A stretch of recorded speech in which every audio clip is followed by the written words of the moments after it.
Hey there, gang. So now that the patch is live and my testing is finally complete, I thought it was time for me to sit down and give y'all my updated and comprehensive thoughts on the new Clown changes. So for those who saw my previous video, when I tested the initial ideas in mind that the developers had proposed for Clown on the PTB, it was honestly really, really bad. It was a night and day difference compared to what is live right now in the game.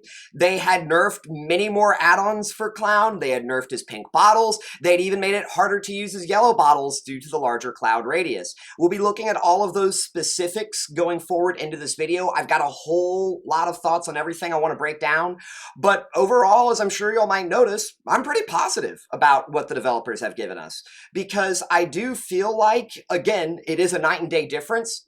The direction the developers were going was very clear. You know, I talked about this previously, right? About how I felt like the developers had a specific objective in mind that wasn't actually so much about nerfing Clown, but more so shifting his playstyle. And again, that's going to be a big part of everything that we're going to be breaking down later on in this video.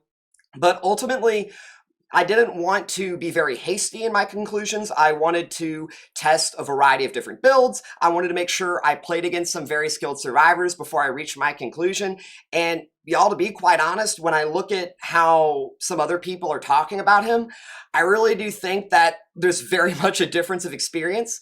I really don't think Clown is as overbearing as people are raving about. I really do think, unironically, that he's very similar in 1v4 strength to how he was pre-PTB, which is, again, right, when you consider how they had initially looked to change him on the PTB compared to live, right?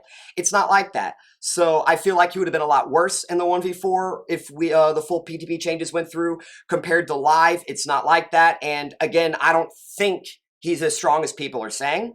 He doesn't really have the mobility that I've heard some people describe him, right? I've literally heard some people compare Clown to Blight, which is just crazy. That is just ridiculous. That's just not how it's going to work in practice. I guarantee you, a Blight with no gen perks is going to roll the very same team as a Clown compared to a Clown who is running no gen perks. The Clown with no gen perks is very much more likely to struggle.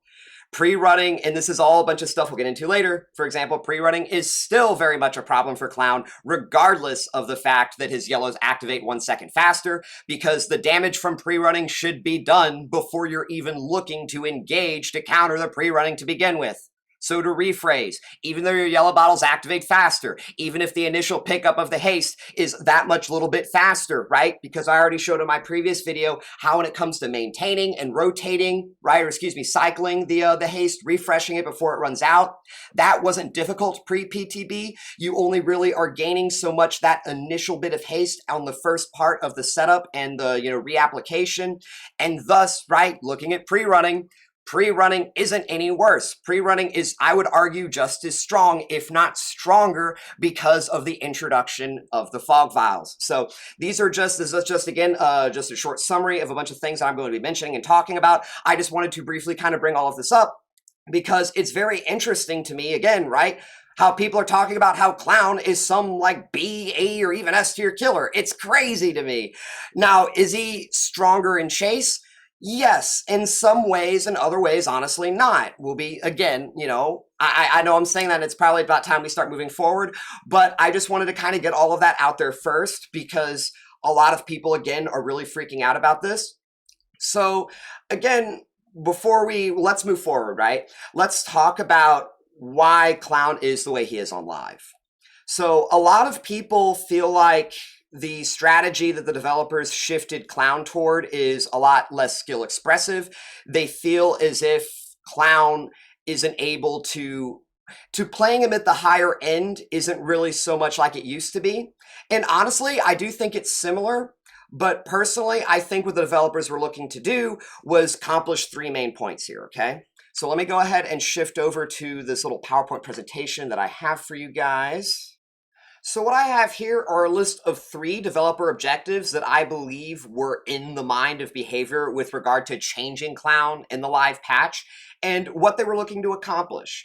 My basis for this comes from my interactions. I don't want to really be too specific, gang. I don't really want to say where exactly I'm basing this from, but when I did test the initial changes on the PTB and I was very, very upset, I did kind of reach out and speak to some people. They did kind of talk to me about where kind of, I guess you could say, the foundation, right, of what the developers were kind of looking at. This isn't so much from the developer's mouth. This is my interpretation of the conversations that I've had. So hopefully it does kind of make sense, right? Don't view this as from the mouths of behavior. View this as kind of my perception of what I'd, had with my conversation following my experience, right?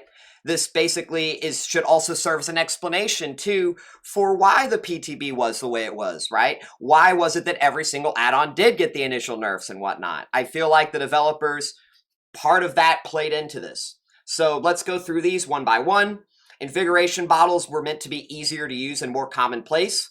I mean, we all know by and large, many Clown players, they seldom ever use Clown's yellow bottles. They were mostly just throwing pink bottles. Many Clown players used a flask of bleach and either 15% as their primary add-ons. They never really changed from that. Maybe they threw one bottle of chloroform, right? Maybe some other quirky add-on that affected the pink bottles, but you didn't really see anything from Cheap Gin Bottle from them. You didn't see anything from Cigar Box, right? Garish Makeup Kit. And what's funny about this too is I've even in my own personal experience watching people play Clown, I've had some fun times literally giving them yellow bottle add-ons only for them to just not use the yellow bottles. So even though the yellow bottles were good, even though they were viable, even though they were necessary and integral and core to how Clown functioned pre-PTB when it came to having stronger chases, right? You can lead a horse to water, but if they don't see the pond, how are they going to drink? You know, and that's basically the problem. I'm sure they know that the yellow bottles potentially are good, even though if a lot of people initially did cope and say they weren't as their justification for never bothering to, learn to play Clown in the first place, but I digress. The main point is that at the end of the day, you got to get people using Clown's yellow bottles. So that was the first main objective. You've got to make the yellow bottles easier to use, and it's more commonplace when it comes to how people are both playing Clown and the user experience going against it, right? When a Clown player is only using their pink bottles, it is obviously going to be a different experience if they are using their yellow bottles. And this is also similarly vice versa. If they are only using their yellow bottles, which is its own problem people have been talking about and we will also get into, right? But that was the first main goal. They want to get the yellow bottles to be more commonly used by the Clown player base. So that second point, which again kind of talked about and ties into this here, the intoxication bottles are less universally dominant. What I mean by universal dominance is not that the bottles themselves are better. It was just the fact that you could get away with only using the pink bottles, right? You didn't actually have to use the yellow bottles in order to engineer your hits. And a big part of that, right, was a big part of Flask of Bleach and either 15%. These two add-ons together functioned to let a lot of Clown players get away at a mid to mediocre level without ever learning to use the other half of his kit. So that's why I think we saw the nerfs to Flask of Bleach and either 15% specifically going forward into live, right? They did propose nerfs to it onto the PTB, especially the nerfs to the pink bottle at base kit, which is probably why, again, that 12% compared to the 14% which came to live, why it was that to begin with, right? The whole point, again, was to just pull people away from the universal dominant playstyle of only using their pinks. Because again, even if only using your pinks was not as good as using your yellows with your pinks, right? The fact that it does the job was the issue. Using your pinks alone should not do the job. That's where the developers, I think, were looking to go. And this third part, by the way, which I think is the hardest one of all, was to maintain similar killer strength overall. I genuinely do not think the developers, after seeing what went live, and especially after rethinking about how things were on the PTB, I actually don't think the developers were looking to nerf him. Numbers are very delicate when it comes to Clown, and when it comes to how you balance him with regard to accomplishing these other two goals, right? Both removing that universal dominance of the pink bottles in addition to making the yellow bottles more commonplace and easier to use. Doing that without making the killer OP, right? Or making him so dog shit that no one wants to play him. This is kind of the dichotomy here. you know, because again, looking at the PTB, the initial changes that they had in mind, I think, were preventative measures. They were looking to solve a problem before it possibly began, which was that if they didn't nerf the pinks like they did, Clown would just be so absurdly powerful in Chase. It was just beyond oppressive. So that's what I think it was about. They wanted the pink bottles to have a purpose. They wanted the pink bottles to have a much limited purpose. They didn't want Clown to be too much stronger, though. And at the same time, right, they didn't want him to be weaker, which going forward is, I think, why we didn't see as many nerfs to the other add-ons that we did. Remember, the developers were playing around with a big part of Clown's numbers, both at base kit and when it comes to his add-ons. You're taking his pink bottles and you're taking them from 15% for 2 seconds down to initially 12% for 1 second, gang. All at the same time, they wanted to make his yellow bottles 2% stronger in potency, which is a 20% increase to that potency, right? When you look at just things like 1%, 2%, 3%, in addition to 1 second duration, 2 second duration, right? A big part about really seeing how delicate everything is when you view it by percentages. Taking Clown's pink bottle from 2 seconds to 1 second, y'all, you're cutting that duration in fucking half. If you were to now go from 1 second to 2 second, that would be literally a 100% increase to the duration of the pink bottles. Do you get what I'm saying? It's a really big deal if you are looking to accomplish these goals while maintaining the similar strength, doing so while moving around the numbers in a way that you don't take him beyond where he initially was. And they almost fucked it up, right? On the PTB, with the PTB numbers going through, even though the intent was to maintain killer strength, they almost literally took him to a place where not only was he just so unfun to play because you're just a dead zone Danny, you're just only kicking pallets, but it was literally just, he was worse. You couldn't play the same way that you used to pre-PTB, which is actually, by the way, I will say, looking at pre-PTB to now, it is very similar on the PTB. However, it would not have been. You would have been kicking more pallets. And we'll kind of get into the similarities and kind of the discrepancies in just a teeny little bit. But yeah, that's kind of my main point here is the way that they moved all of the numbers around, I do think deserves a little bit more credit. You know, I think a lot of people just had the wrong idea. And let's see, going forward from that here, we talked about how it was meant to be a side grade.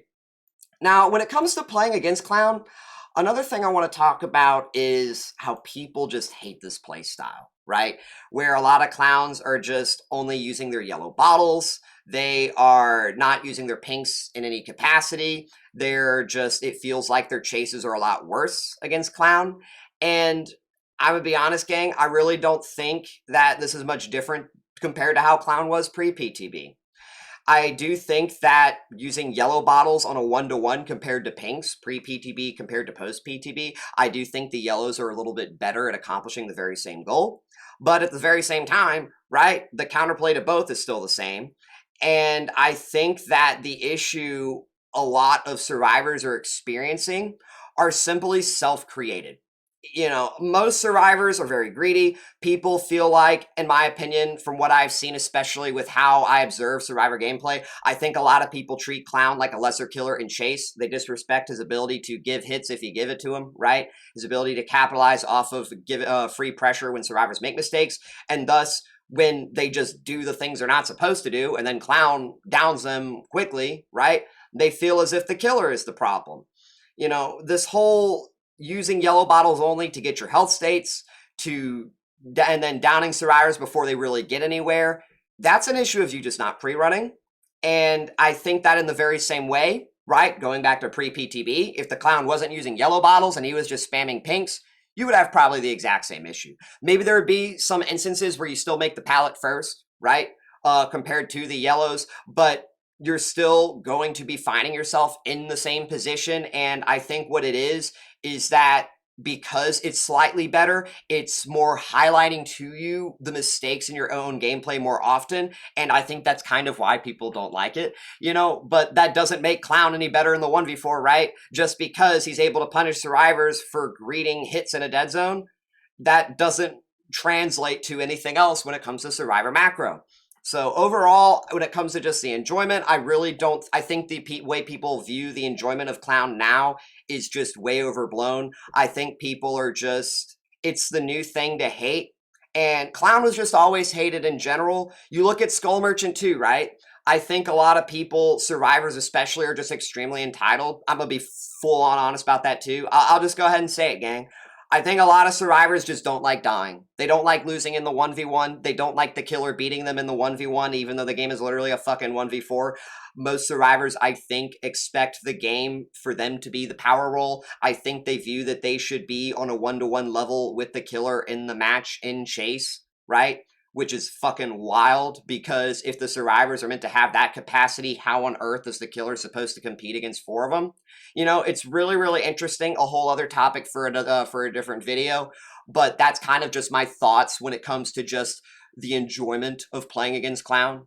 You know, not really that different, not really that special. People are just crying to complain. If you played the way you were supposed to pre-PTB, you would not be having these issues. So next, I want to talk about numbers. What I have for you guys here is a list of stats that come from Clown's add-ons and his base kit relating to pre-PTB, during the PTB, and what's currently on live.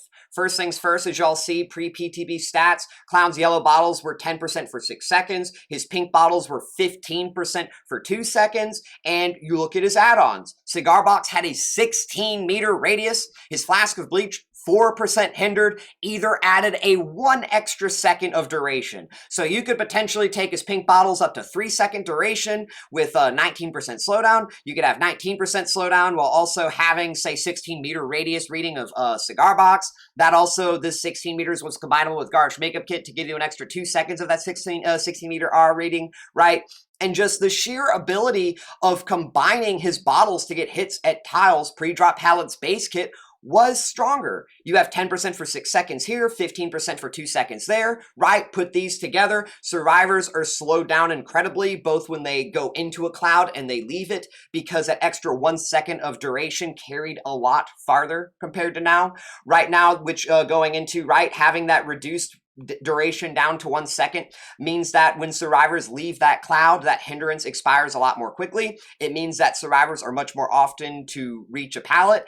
And looking at the PTB, the fact it wasn't just that his pink bottle was going down to 1 second. You also had the potency reduced from 15% down to 12%. This is a fifth, that's a 20% decrease in potency. His yellow bottle got a 20% increase in strength, but the issue is that even though you basically moved the numbers there, right, 20%, 20%, the pink bottle lost half of its duration. So even though the yellow bottle's a teeny bit stronger and the pink bottle's a little bit worse, right, the fact that the pink bottle expires means that it's irrelevant. You're basically playing mostly with the strength of this. So if the strength of this isn't enough to get you a hit, if the strength of this and this isn't enough to get you the hit, if the strength of this and this not only doesn't get you the hit, but it puts you back on 2 bottles, then you're not going to find yourself using the Intoxication bottle. You're going to find yourself more playing into the yellow bottle alone so you can maintain economy, right? And that was the issue. That was the issue, especially since, looking at the add-ons, literally every single add-on pretty much on the PTB was nerfed into the ground. It was made weaker than base kit. You could be running Flask of Bleach, right? Flask of Bleach, I think was, what was it, like 2%, I think, still on the PTB. So you'd have 14% hindered, which is less than 15%. If you were to take either 15%, you would have 1.5 seconds of slowdown, which is weaker than the 2, right? The fact that they literally nerfed every single add-on on the PTB to the point to where it was worse than the base kit, even with, right, factoring in that they made the base kit yellow stronger, that was what made it such a bad nerf. That was why I was freaking the hell out. Because numbers matter, gang. Numbers matter such a big deal because Clown is very delicate with how he engineers his hits. It's about knowing how to get the most out of those percentages because it's about when those percentages active at the right place. It's about engineering survivors to be in the right position when you put those bottles into play, right? When you do all of that and the numbers are now nerfed to a point where they don't engineer the hit, then you're spinning your wheels, right? You might as well just drive forward slower and get the pallet out the way, you know, eat the bonk, get the kick. And that's kind of the problem, is that Clown then thus turns into right? A standard bot killer. That's where the complaints came from on my video with the PTB. Because if Clown playing to the playstyle of pre-PTB due to the shift of the numbers and it being made lower overall, right, than how compared to how he was base kit, meant that he couldn't get these hits at the pre-drop pallets, that's a nerf, right? By definition. But going forward into post-PTB, as I talked about at the beginning of the video, completely different than the PTB. Because although they did end up reducing the duration of Clown's pink bottle from 2 seconds down to 1 second, they did increase it from the PTB at base kit from 12% to 14%. That's huge. Because not only in addition to that, right, they in addition to making the pink bottle 2% stronger, they didn't go through with the majority of the nerfs to Clown's add-ons. So briefly, I know I did mention that the PTB add-ons, I said literally every single Clown's add-on was nerfed. To put it into perspective, his Garsh makeup kit went from 2 seconds to 1 second. His solvent jug went from 1 second to 0.5 seconds. His cheap gin bottle went from 3% to 2%. His sticky soda bottle went from 2% to 1%. Literally every single add-on got nerfed. And looking at post-PTB now, which add-ons got the nerfs? Cigar Box went from 16 meters to 6 meters, which is completely ass, by the way. No one should be running Cigar Box. Flask of Bleach is still 2%, but again, right, that's one of the only other changes next to either 15%. Cigar Box, Flask, and Either, these are the only ones that caught nerfs. And that's like I said, night and day difference when you look at the PTB. Because the fact that these other add-ons didn't get their nerfs, when you take this and you couple it in with the pink bottles being 2% stronger potency at base, this makes it much more likely for Clown to engineer the hits that he was getting pre-PTB around those pre-drop pallets. Now, is it as strong? No. I do think it's about probably 5 to 10% off, in that I should say that there are probably 5 to 10% more pallet loops compared to pre-PTB where you might need to kick the pallet. So in a more rougher estimate, I would say this means that Clown probably is able to get hits at pre-drop pallets maybe 60 to 65% of the time, which is different from 70 to 75%, right? Pretty big difference there. But compared to what it was on the PTB, you were kicking like 80% of pallets. You probably were able to get hits at 20% of the pre-drop pallets, 20%. Because those number nerfs are big. Numbers, when it comes to balancing Clown, it's very delicate. So them only nerfing Flask of Bleach and Either 15%, meaning that cheap gin bottle stays at 3%, sticky soda is 2%. This puts Clown with his yellow at 17% haste. You can have 15% haste, which normally would have only been possible pre-PTB at 6 seconds with sticky soda bottle and cheap gin. Well, now you can have 15% haste for 8 seconds by going cheap gin bottle and Garsh makeup kit, right? So he has much stronger add-on combos now for his yellow bottles, even though Flask of Bleach and Either 15% are made a lot worse. Personally, I don't think Flask of Bleach is viable, but at the end of the day, right, the fact that you can still play Clown to how he was in a very similar manner pre-PTB, just not using those add-ons, I think that's more important. When it comes to nerfing Flask of Bleach and Either 15%, you know, going back to what I mentioned earlier, right? I do think this was something that was necessary. I do think that if you don't nerf Flask of Bleach and Either 15%, it's a lot harder for the developers to balance Clown in a way where they accomplish these objectives, right? Both making the Invigoration bottles easier to use and more commonplace, while also simultaneously removing that universal dominance. You have to do that, because if you nerf Flask of Bleach, nerf Either 15%, and thus create a situation, especially post-PTB at base kit, where running these two add-ons together using only pinks is not enough to do the job, right? And you have to start using your yellows. Well, there you go. Yellows are easy to use and more commonplace because people are using their yellows because they need to, and the 1 second reduced duration, right, makes that easier to happen. So that's kind of why I think we are where we are when it comes to the numbers and how the developers were looking to balance Clown, right? Going from pre-PTB, PTB, post-PTB. And it is for that reason where I now, on this next point, want to just give a whole lot of respect and a whole lot of positivity, right, directed toward the developers. I do think balancing this game is a lot harder than people think. I know I talked about this in my previous PTB video, and I want to do it again. You know, I was initially very upset on the PTB because those were scary changes. But that doesn't mean that just because the developers proposed those scary changes that they did so with malicious intentions. I think the developers are looking overall at the state and the health of the game with respect to their overall player base, right? They're looking at who plays the game, and that specifically, a large part of it is casual Survivor players. More often than not, the people you go against don't understand the game very well. And if they want to keep playing the game, it has to be designed in a way where, with a very minimal understanding, they're able to at least somewhat get by. That is kind of why, over the years, if you've been playing DBD as long as I have, you've seen a lot of these base kit applications the developers have given for survivors, right? Things like the anti-camp meter, the self-unhook base kit BT, all of this stuff. 10 seconds added to hook timers. It's because at the end of the day, gang, you know, is the game balanced for killers, right? If you're looking at a 1-to-1 level, absolutely not.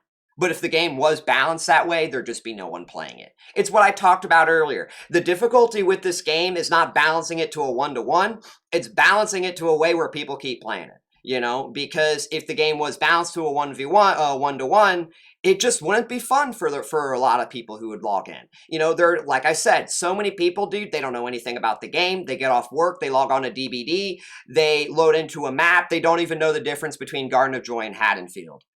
For all they're concerned, they're on the same realm because they're both got big white houses in the center, right? You get what I mean? They don't know the difference between a 4-lane and an LT. For all they're concerned, when they are in chase and they're running somewhere, they just see walls, windows, and pallets. And that's my point. You design a game where it's 1-to-1, these survivors are going to flop the fuck out because they're going to be going against people with practice that are going to know the difference between these tiles. They're going to know what they should be doing in chase. They're going to be going against these survivors who are immersing, who are hiding, who are not sitting on generators, who are not taking hits for their teammates, right? Who are not playing efficiently, who probably don't have good builds, who probably don't have good items, right? And that's kind of my point. They're going to quit the game, you know? So the developers with where they take this game, that is again why I think we're at where we're at right now when it comes to Clown, because when you look at these objectives are more suited for those specific Survivor player base, right? And at the same time too, I know I spend a lot of time talking about survivors, but when you look at people who play Clown, I do think as well, they wanted to encourage more people to play Clown in a way where they weren't feeling like they could only throw the pinks because they just didn't know how to use the yellows. This change, in the same way that it was meant to change the experience for survivors at the casual level, I think was meant to change the experience for clowns at the casual level. That didn't feel like, if you weren't a clown main, that you couldn't actually play clown very well, you know? So I think that's also a big part of it. And further, right, like I said, when you look at these numbers, when you consider how the difference compared to how clown was on the PTB, where you basically just had to kick every single pallets because he lacked the comparable universal strength at just playing around these pre-drop pallets with his yellow and pink bottles, I do think that that shows, right, this difference here in the numbers with these add-ons. The developers do care also to some degree about people that do invest a lot of time to learning clown and playing it at a higher level. They want you to feel like if you're using your yellows and your pink bottles together and you learn how to do that, that it's rewarding and that it's going to help you out in your matches. Which I think also does tie into something we'll be talking about later that I like to call the new Invigoration Clown Conundrum. But going forward here, y'all, what we're going to be doing next is just like with the last video, where I had a Q&A session and I answered a bunch of questions that I felt like applied to, you know, what people were wondering, right, about Clown and the PTB. We're going to be doing that with the Post-PTB. I'm giving y'all my thoughts on different areas of Clown there. So let's go ahead here and start first with the first question. So first question, how does Clown feel in chase? Honestly, gang, I feel like he's very similar to Pre-PTB. He's a little bit better because the faster activating yellow bottles means that he's able to catch survivors out in dead zones much more frequently, which means that when survivors play very greedy, when they don't just, you know, pre-run, right? One of the easiest things known to man, you simply just run away before the chase even begins. So even if Clown is using those yellow bottles, even with the faster reload, right, you've already done the damage when it comes to your chase. So that hasn't changed, and that is why I do think that his chase is only really better when survivors throw. You know, the decision not to pre-run, there's nothing stopping you from that. It is your own volition. You're basically, it's almost like an ego play, right? Kind of like the decision to slug, the decision to not run early, to try to immerse, to try to just get generator progress. All of that is something that you could deliberately and purposefully avoid. And so thus, if you choose not to do that, if Clown is using the new buffed yellow bottles when it comes to the activation time to catch you out in dead zones and stop you from getting to pallets following that, that's on you. And that's something that I'll even be showcasing in some of these matches that I have for you guys. When you go against really good survivors, it doesn't matter that your yellow bottles are buffed at base. It doesn't matter that you have faster reloads, because they're going to put you in a position where you just can't start a chase. I know that it's very boring. I know that, especially on the survivor side of things, it's probably not very fun to do, right? Countering Clown properly in this manner. But the fact that you can, that's the point. Means that Clown is not very strong in chase, right? I think that people, like I talked about at the beginning of the video, they blow his strength in chase so fucking far out of proportion. You even have fog vials too. If you pre-run and drop a fog vial, Clown should lose 2 gens for that chase every single time. If Clown is really actually going to commit to a 2 health state chase against a survivor who is proper pre-run while their teammates are doing what they're supposed to, that should never work out. You should be able to get the most out of your chase where, quite literally, it's just never efficient for him, regardless of the tiles that you have to work with, because you should have even just the shittiest or decent of fillers will convert that pressure, because due to his lack of mobility, the time that he has to clean his weapon, pick up, carry to hook, walk across the map, even again with the yellows, right? It's again, through experience, good survivors will show you how that just doesn't work out. Dying in corner, right? Remember, survivors do have the most agency on where they go down. It doesn't matter, regardless of how strong you are in chase, regardless of your ability to hit survivors in dead zones, right? The corner's also a dead zone. They'll just run to the corner dead zone where, even though it's a guaranteed down, the down's not worth. And that's kind of what I'm getting at, is that, yeah, dead zones, he's really good at that, but that's your fault. That doesn't make him strong in chase per se. It makes him better in chase when survivors play worse. But where I'd say he's not better, where he does fall behind compared to pre-PTB, is pre-drop pallets. That 1 second nerf to Intoxication does hurt a lot, especially that 1% nerf to the hindrance. That so much isn't the problem. The problem is that it expires after 1 second.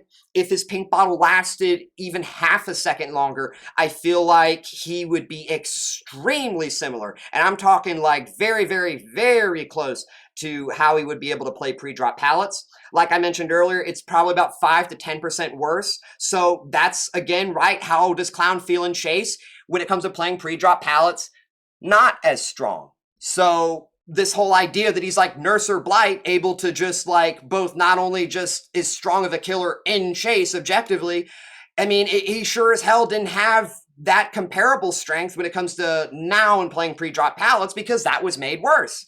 Right? If we're going to suddenly say that he is at this level, but this level is below what it was pre-PTB, that's a non sequitur. It doesn't follow, you know? The only real benefit, again, that he gains from these changes is hitting survivors who don't pre-run in dead zones. That's how he feels in chase, gang. So, next question. How does his mobility feel? Is it any better? Going back to what I mentioned, this kind of ties into pre-running. No. If survivors pre-run, it doesn't matter that you have faster reload. It doesn't matter that you move faster when you reload too, right? Even that the yellow bottles are stronger at base kit, the damage from pre-running is done before you even make the decision to commit. So it just doesn't matter. You're still going to feel like you're going to need to proxy your hooks, because if you hook a survivor and then you look to commit to a chase and every survivor is pre-ran 4 to 5 tiles away before you start the chase, and they've got 2 health states, and you've also not hooked them, and also they've got a fog vial, and also you haven't kicked Killer Shack pallet yet, and also Killer Shack connects into hill, and that gives them balance lane to get to main, and that they're able to play the pallet at main. You know what I'm saying? Right?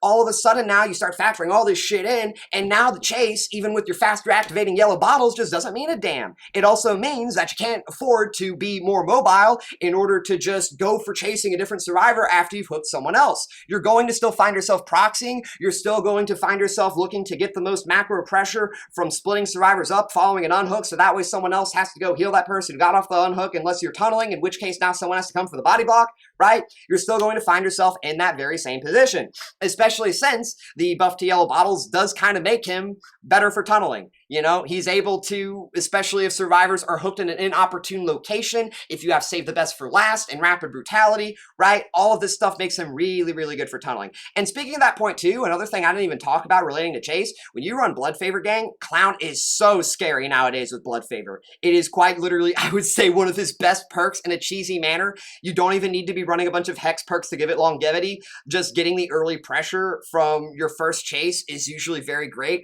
I'll be talking about that more probably later on in this video because I don't want to get too off track. I should have mentioned that earlier, right? But yeah, that's kind of my point here. Clown's mobility is really not at all, I would honestly say, better, because even though the yellow bottle is stronger, it's irrelevant, right? It's one of those things that just, it's currency that can't buy anything. You get what I mean, gang? Because you're still going to find yourself saying it's not worth the effort to get in the bus, travel cross country, when you can get better deals right down by your doorstep. You know what I mean? That's the camping and the tunneling, staying near your hook. Your mobility / currency, right, goes farther there. It doesn't get you what you're after otherwise. And I'll even say this, right? Looking at mobility, looking at pre-running, is there a solution to that? Honestly, gang, no. I really don't think that pre-running is something that can be really woven out of the game. It's going to be here to stay, right? It's endemic to the game itself. It's almost like sauce on pizza, you know? Well, again, some people have sauce on pizza, but I digress. And that's kind of what I'm getting at, is that Dead by Daylight is always going to be designed in a way where pre-running is going to be possible. It is always going to be an issue that M1 killers and killers with low mobility are going to struggle with. There is really no other way that you could remove pre-running without radically shifting and changing the game in such a manner that it would be completely different to how it is now. And I'll be honest, the direction that the game would go in order to make that happen, I don't necessarily think would be good for the game. So, you know, even though pre-running is a very strong counter against Clown, even though it is a big reason why even changes like this don't really do much at all to help with his mobility, it's just one of those things that is always going to be here to stay and has to be there, right? Going forward next, let's talk about, here's a really interesting question. Do these changes encourage Clown players to use his yellow bottles? Yes, obviously, as I'm sure y'all were expecting me to say. And this creates a new issue that I like to call the new Invigoration Clown Conundrum. So basically what this refers to is that although his Intoxication bottles still have a legitimate use when properly utilized in tandem with Invigoration bottles, and by that I mean, yes, if you do use Clown's pink bottles, which do still have a use, you very well still can get some hits at some pre-drop pallets. Not nearly as many as I had mentioned, but it still works a lot better compared to pre-PTB. Pre-PTB, I found myself in so many situations where I wasn't getting hits, where I just felt like, yeah, I need to kick these pallets, you know, every single pallet. It's just not gonna work. But post-PTB, I've genuinely been engineering some hits, even though the pink bottle only lasts for 1 second because of that extra 2% that they added, because my add-ons did not get nerfed, right? They initially on the PTB did nerf pretty much every single potency add-on. Those nerfs didn't go through for everything but Flask Completion either. So having those extra numbers, which how the numbers are delicate for converting value in Chase's Clown, right? This does mean that the pink bottles have a very limited but still viable and I would even argue necessary use for faster chases post-PTB. However, the use and the necessity is still much, much lower compared to pre-PTB. I would argue that pre-PTB, the bottles by comparison on a one-to-one level were more balanced simply because it felt like they were different tools. You know, that was how I talked about it in my Clown guide, was that you had a purpose for using the yellow bottles, you had a purpose for using the pink bottles. Sometimes a job would specifically require the pink. Sometimes it would require the yellow. A lot of times you were meant to specifically look to do something individual with the yellow and the pink, combine them together, and thus convert the value, right? The hits around pre-drop pallets, using them to get the speed disparity chaining between tiles, forcing the medium vaults with the extended duration on the pinks, right? All of this stuff. And that isn't really what we see post-PTB, because that extra reduced duration on the hindered means that more often than not, if you're not using the pink bottle in tandem with the yellow at a pre-drop pallet, you're just better off using your yellows. Your pink bottle is not really at all comparable one-to-one to the yellows when it comes to just the overall speed disparity. The fact that you're getting 12% for 6 seconds, right? You compare that to a 14% slowdown for 1 second on the Survivor.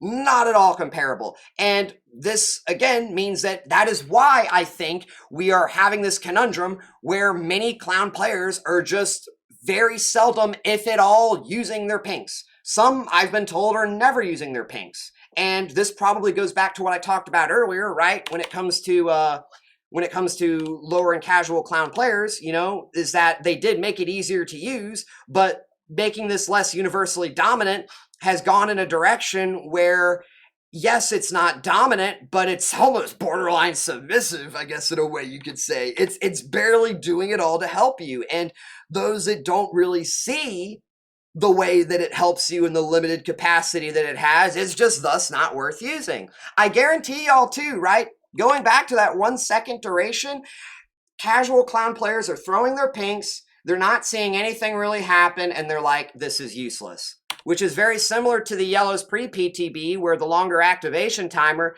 meant that they couldn't realistically throw the bottles they felt in a way where they're able to get the haste. And thus, they never used the yellows, which is why I think thus we're not seeing a lot of clowns using their pinks. And this is also, right, going back to what I talked about earlier, why I do think that when you look at the enjoyment factor, this is no different compared to pre-PTB. Clowns previously did use a mono bottle play style, except previously it was pink bottles compared to yellows. So nothing has really changed here. It's just that the yellows, I guess, are the flavor of the month now instead of the pinks, but I do think this should be changed a little bit. That's why I do kind of think that the pink bottles need a little bit of an adjustment here. We need to buff them probably half a second at base, and this, I think, would solve the conundrum, because if clown players feel like there's more of a use to their pink bottles, right, especially now that their yellow bottles are easier to use, then you're going to see more duo bottle gameplay, right? More combinations, more yellows followed up by pinks. So that's kind of the issue here, is that, yes, clown is encouraged to use his yellow bottles, but now you're only seeing yellows, you're not seeing pinks. A slight adjustment to pinks would change that. So first solution, obviously, I think the duration of intoxication needs to be brought up, but just about that should be it. I don't think the hindrance needs to go up to 15%. I think that the issue is that when you apply the pink, it's just gone, right? If putting your pink bottle down means that survivors stay hindered for a little bit longer, I think you'll see more clown players using their pinks and their yellows. That is why I would argue that for one solution, maybe we look at taking clown's intoxication effect from 1 second up to 1.5 seconds at base. This would mean that if you have either 15%, you would essentially have the base kit duration of pink bottles pre-PTB. However, remember, you are giving up an add-on slot in order for that to happen, so that is basically one of the main downsides when it comes to buffing either 15%. And personally, that is kind of why I would more lean toward increasing the intoxication duration at base kit, because this does give you more add-on versatility. If you were to choose to buff either 15% instead, right, as a means of making intoxication lasting longer, then you're probably going to have a very similar issue where clown players are using either 15% in a large majority of their builds, right? Kind of like we had the problem with Flask and either 15% pre-patch. And that is kind of why I think this isn't the best call. You're better off buffing this here. And that is kind of just my thoughts there. I think that the yellows are very much easier to use, but we now need to make the pinks easier as well.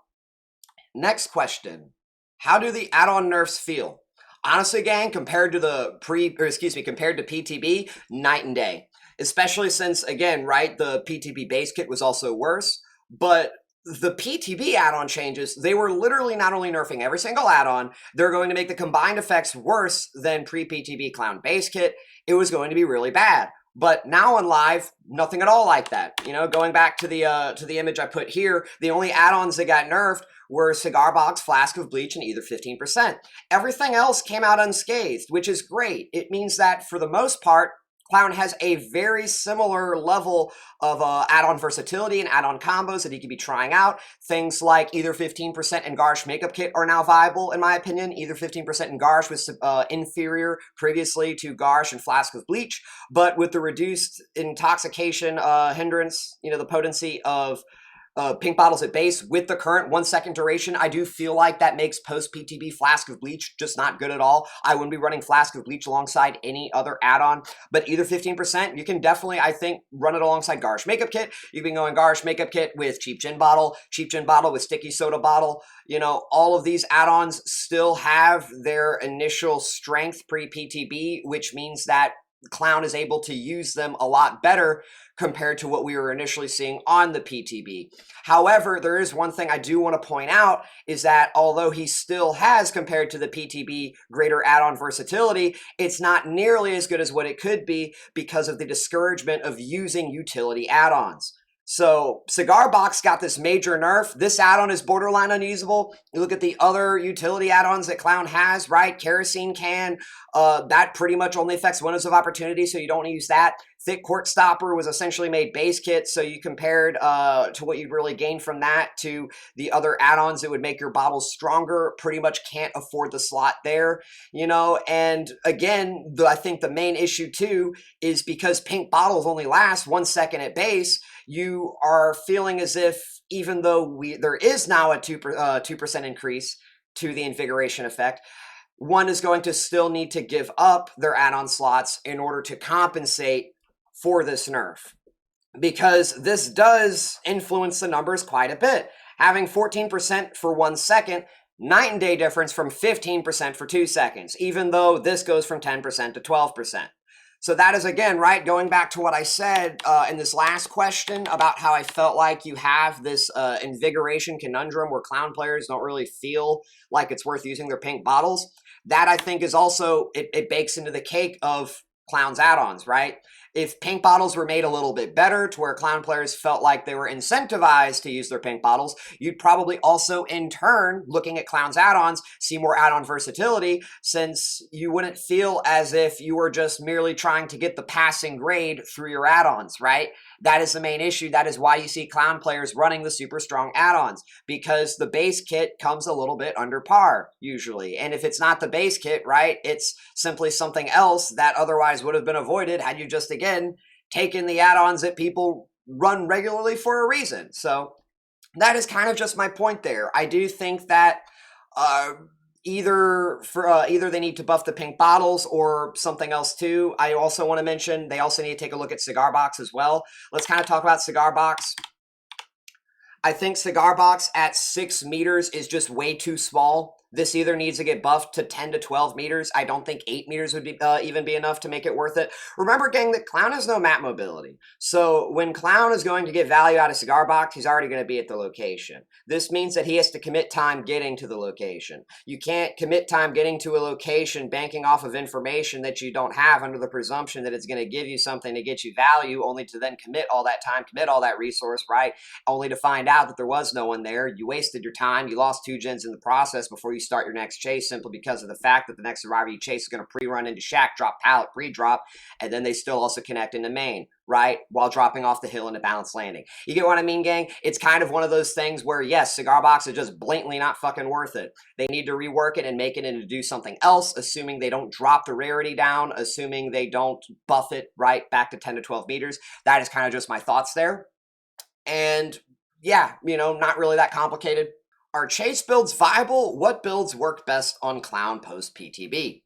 Personally, I think chase builds are very similar to pre-PTB. Perhaps they are a little bit better. The main reason, again, why I said I felt like Clown is slightly better in chase is just due to the prevalence of dead zone hits. A lot of survivors greed against Clown, both greeding distance, greeding resources, right?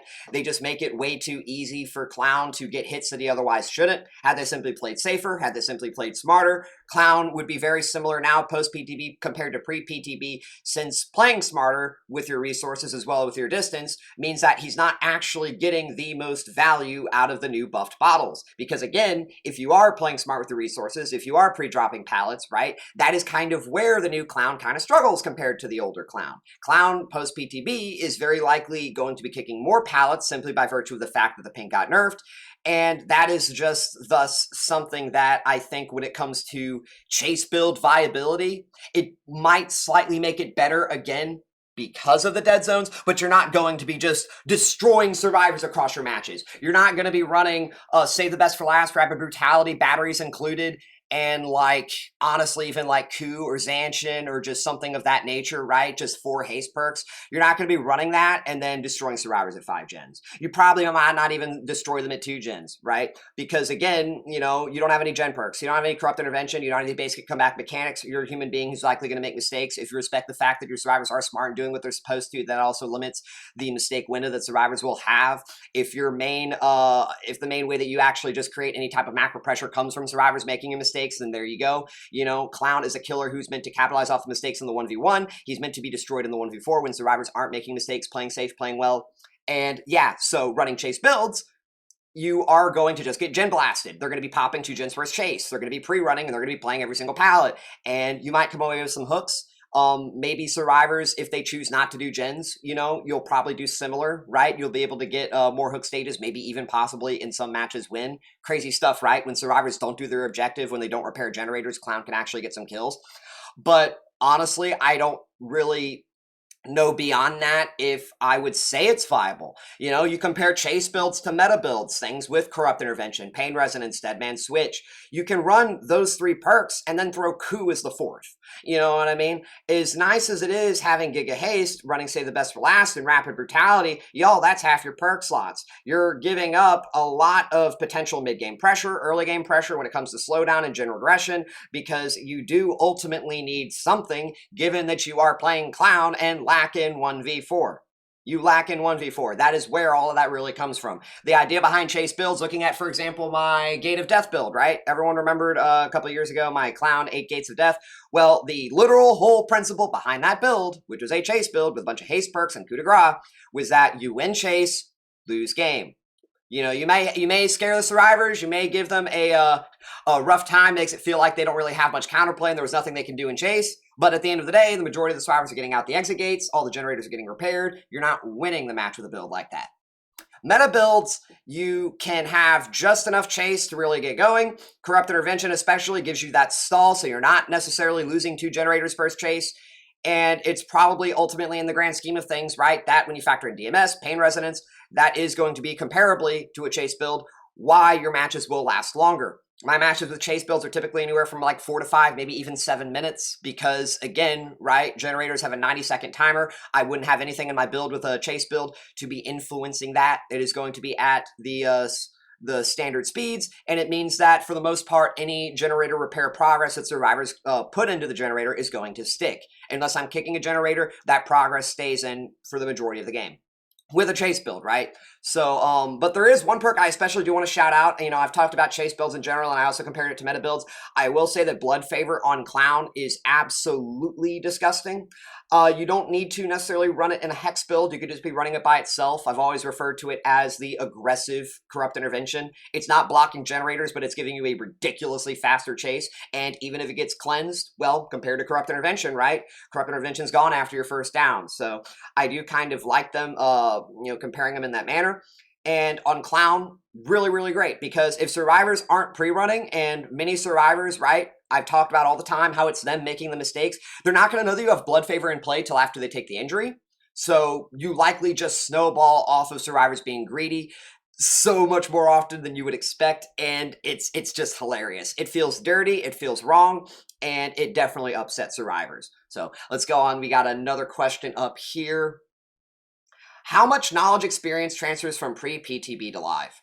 Honestly, gang, compared to the PTB itself, a lot of knowledge transfers, and a lot more than I had initially thought. I was kind of concerned because pink bottles were reduced to a 1-second duration on the Intoxication, that would be the game-changing reason as to why my setups wouldn't really be working.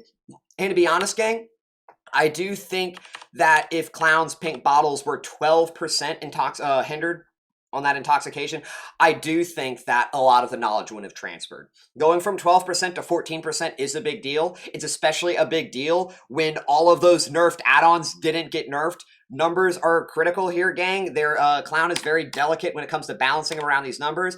And so given that, yes, they did choose not to nerf the add-ons, and they did take Clown's pink from 12 to 14%, even though it is a 1-second hinder duration. This does mean in a fair amount of tile setups, pre-drop pallets, you can get the hit just like you could pre-PTB. So the knowledge definitely does transfer in a lot of ways, but you know, I think I've mentioned a few times previously in this video, there are about probably 5 to 10% more pre-drop pallets where you may still find yourself now having to kick the pallet compared to pre-PTB because of that 1 second reduced hinder duration. It is again why I do think that they need to buff the pink bottle at base to 1.5 seconds, as that would encourage the usage of both bottles there, right? And it would return more much more formally to pre-PTB in that manner. In addition to the dead zone, right? Being able to hit survivors more easily at dead zones. And maybe that's something people would have a problem with. You know, that would be objectively overall definitely a buff to Clown. Whereas right now it's kind of just more abstract. That's at least in my opinion, because again, a lot of people, and I'm going to be answering that in I think probably the next question actually, is just the overall strength of Clown. But I do think when it comes to him getting better, it is abstract simply because, again, right, 1v4 killer, weak in the 1v4. But yeah, looking at knowledge and experience, very, very similar because of the fact that they didn't go through with a lot of those nerfs. Next question. Is Clown overall weaker or stronger at higher and lower MMR? So first things first, before we talk about Clown at higher and lower MMR, I want to kind of clarify this a bit because I think on my last video, this was something that kind of confused some people. I know a lot of people were like, oh my gosh, he's talking about MMR, even though everyone gets lumped into the same MMR when you get to a certain point, when you play a certain number. Look, I don't know about you guys. I use my eyes. I have experience, right? You know, like I use my brain.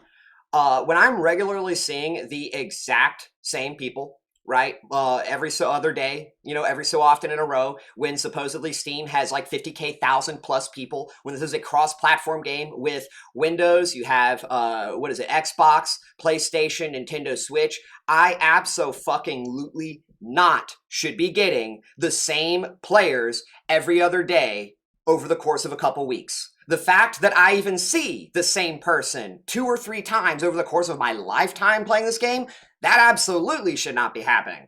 So whatever idea people have about MMR, I very much think is misguided. It is just blatantly, this isn't how, you know, when it comes to using your brain works, in my opinion, because here's the thing, gang. Here's how I think the MMR works. Here's how I've absolutely seen it through experience, is that, yes, the MMR does pair people who are, you could say, outside of the bracket with someone who is, you could say, better than them. And that is kind of why you have these high MMR stomps that you would see. And that is because, yes, I do think that there's almost like a priority list. What the MMR system does is it says the games need to be quick, right? That is the top priority. But right under that, it does try to match you with people in your bracket. But if the game needs to be quicker and this isn't happening, this takes priority. That is why, in my opinion, you do see these matches where you are seeing the exact same repeat people. It is why, if you watch certain people, you may notice that they are also, more often than not, you look at some streamers compared to others, the quality of the players they go against is different. Again, might just be me. That is just something I notice with my brain. But when it comes to the MMR itself and the experience and what the players go against, you will notice survivors playing differently depending on where the killer themselves are at when it comes to just their skill and their overall performance. Now, that is just, again, my thoughts on this when it comes to the MMR system. What do I mean when I refer to high MMR and low MMR? Let's clarify that too. High MMR is kind of just more like a, I don't know if I would say a misnomer. Let's call it a colloquialism. High MMR and low MMR for survivors who play well and survivors who don't play well. Because I feel like that's a given. If you are good at the game, right, you are typically going to be at high MMR unless you're smurfing. By virtue of the fact that you are regularly playing well, you're going to advance, thus high MMR. If you are low MMR, you probably more often than not don't know what to do. You aren't doing the right things. Both in chase, possibly even in 1v4, right? This is where, especially looking at the 1v4, this is absolutely where the majority of Survivor players do struggle. The majority of the Survivor player base absolutely does not understand anything at all about Survivor macro. It is the reason why DBD has reached the state that it is to begin with, because quite literally you have survivors now who need the game balanced in a way where the killer has to sit 16 meters away, so that way they can run in for their 1-for-1 unhooked trade, and even if the killer was closer, they also still could do that due to the time of, you know, M1 cleaning animations, etc., etc. And they also, you know, removal of hook grabs, right? This was all done for survivors who just don't know what they should be doing in this situation. They likely are too casual to ever learn. They'd sooner quit the game than learn how to, you know, how to counter camping, right?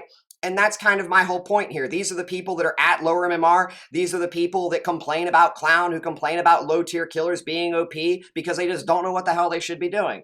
So comparing high MMR to low MMR and looking at Clown, how does Clown perform in these settings?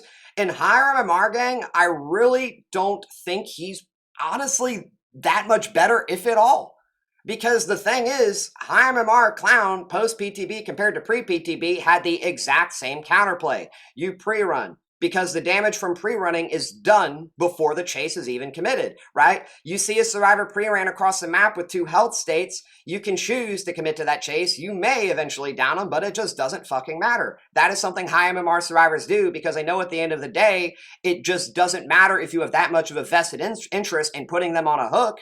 Their team's still going to win. It's why, especially, right, higher MMR, you see survivors go and die in a corner. They don't try to play out a tile for as long as they humanly can because they know the advantage that comes from dying in the corner for a killer like Clown with his poor map mobility and having to hook in an inopportune hook location before he then chooses to commit to go across the map with his shit mobility, right? They recognize that. So that is why I do think Clown, unironically, at higher MMRs, playing against survivors who are good at the game, he is like middle C at best. He's not nearly as good as you are seeing some people argue, which is very funny to me, gang. There's probably going to be, like, it's going to be mentioned in some of the match highlights when we get to them. But y'all, the people that compare, and I think I also talked about this earlier, y'all, the people that are comparing Clown like he's some type of A or S tier killer, dude, it genuinely is so fucking funny to me. In order for Clown to have anywhere, like, you look at organized DBD, for example, this is especially cute to me when people like say that, like, they talk about Clown in an organized DBD setting. Clown in comp literally is done where survivors can't take duplicate perks. They pick a specific map. You can't use anti-camp meter. You can't use the unhook meter, right? You can't unhook yourself. You can't use reassurance, right? All of this stuff. You can't bring toolboxes. You can't bring medkits. It's the layers and levels that they have to nerf Survivor in order for Clown to have even the slightest semblance of a chance in organized setting. Give me a fucking break if you think that dude's a high tier killer. Because here's the reality. You throw Clown against good survivors in what's called a public match, a public setting, where you don't have these playground rules to essentially carry the strength of your killer, he gets folded into the dirt. And that's why you're not going to see me going to bat for a lot of these people complaining about Clown and his overall strength with the presumption that, in my opinion, I feel like he should be nerfed. Because having played against good survivors myself, who do know what to do, who do know how to punish Clown's weaknesses, both in the 1v4 and macro, right? It puts me in a position where I don't see, or I don't have that experience, right? I'm not empathetic to them simply because of the fact that my experiences are different. But, you know, that may just be the reason, right? In my matches, I'm going against name streamers. I'm going against comp players. I'm going against people with 7,000 hours, right?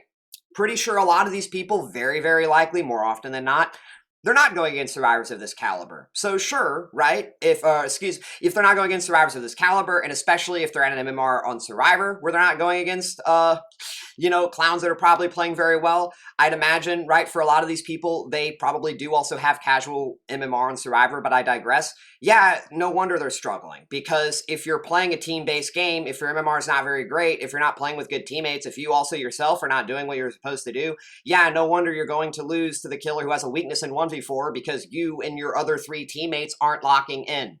Crazy stuff, gang. So yeah, Clown at higher MMR, weaker, lower MMR, I do think he is a bit better. I don't think I really talked much about that, but yeah, let's kind of specifically look at lower MMR. Lower MMR, survivors are not doing generators. They are hiding. They're not pre-running. They hear a terror radius, they get behind a bush. They don't run to a strong tile. They don't look at their HUD to see that their teammate is in chase. They aren't sitting on generators while their teammates are in chase. They see that their teammate is being camped. They don't sit on generators for the majority of the hook state before they go in for a 1-for-1 trade. They see their teammate is getting tunneled. They don't go in for a single necessary body block at a critical location. Hell, maybe they go for a body block at an inopportune location, which means that not only are they just throwing macro pressure since they're just giving a free health state to Clown, but they're not actually preventing him from tunneling their teammate out to begin with, which means after they tunnel the teammate, they then focus them.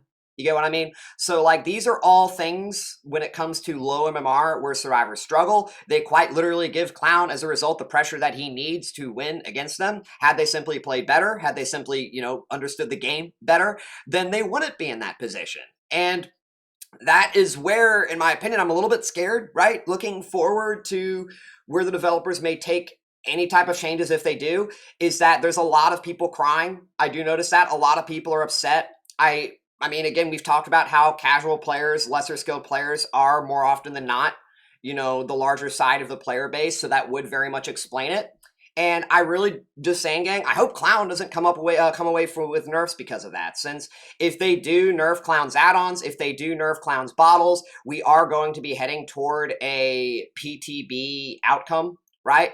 You know how I was complaining about how the numbers weren't good enough on Clown during the PTB? Well, if because of backlash and crying, we end up, that becomes the reality, then we're probably back to the PTB. But I'd say that just about answers when it comes to MMR. Next question, which also does kind of tie into what I was just answering here. What tier would you place Clown in relative to other killers? I would say he's in the exact same tier that he initially was. Previously, I put him bottom of C. Right now, I would put him maybe middle of C. And the only reason he's even there to begin with is simply because of the prevalence, in my opinion, of dead zone hits at the more casual, lower mid MMR spectrum. When you look at higher MMRs, it just doesn't matter. You might get some hits that otherwise, right, wouldn't have been possible pre-PTB at higher MMRs because of the yellow giving you the strength in the dead zone, which is where I kind of translate that slight stronger, placement on the tier list. But ultimately, at the end of the day, he's still similar pre-PTB. He's still countered by pre-running. He's still countered by sitting on generators. He's still countered by waiting out the majority of your hook timers before your unhooks. He's still countered by going down under a pallet. He's still countered by dying in a corner. He's still countered by body blocking when he's tunneling and he otherwise really, really needs to commit. And now because of that, he has to hit the body block and he can't follow up afterward. What does that mean, by the way? Just an example of that. When is it actually good to body block? Say your teammate is running into a building and you stand in the doorway, right? The killer literally can't go around. He has to hit you to walk through the doorway. That's a good time to body block. When's a bad time to body block? When a survivor is locked in a corner at a pre-drop pallet and the survivor literally can't go anywhere even if you take the body block. And as a result of that, the survivor gets hit in a dead zone in addition to the teammate being injured, right? That is something I see so often when I both watch, spectate, or even just like end up in the lobbies, right? The backfill lobbies, because I don't have people in my own bracket, And that is kind of just the issue there. So let's see. Next, well, no, just to wrap things up, I did kind of say that's kind of why I do have him in the lower mid-tier C. I don't think Clown is B or A tier. Again, that's very funny to me. You compare Clown to killers like Nerfs or Blight who have stronger mobility. I literally, and I'm not just pulling it out of nowhere, so I've seen some comments literally comparing Clown's mobility to Blight. Give me a fucking break, dude. If you really do think Clown is as good as Blight, by all means, run him with a Blight rule set and organized DBD, and we'll even see how far you get there. You know what I mean? Clown is better yet, right? How about just run Clown with no restrictions? Just go into public matches. In fact, maybe you should play him perkless because you think about how Momo with his Blight was able to go hundreds of wins in a row, I think, using just agitation on Blight. How about you do that on Clown? Just run agitation. Let's see how far you get. You know what I mean? Clown is not A or B tier just because his yellow bottles have 1 second faster activation. It's funny, gang. It's funny, gang. Like, that's literally why is it funny, gang? Because that's all people see. It's like literally they got one eye open, one eye closed. Wow, yellow bottles got buffed. Everything else fucking ignored, right? Everything else about the killer completely ignored. His own inherent weaknesses. Do you think these changes are better for Clown? This is the next question. Do you think these changes are better for Clown and the game as a whole? Honestly, yes, I do. Personally, pre-PTB, what I liked the most about playing Clown was the artistic finesse of orchestrating double bottle combos. It was nice knowing that I was able to do something that was harder and that people kind of looked up to me for that.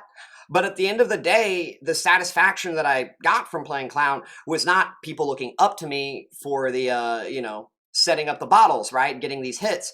What I enjoyed about playing Clown was the setups themselves. Being able to put a yellow bottle and a pink bottle on a pre-drop pallet, engineering that hit before they make it back to the pallet.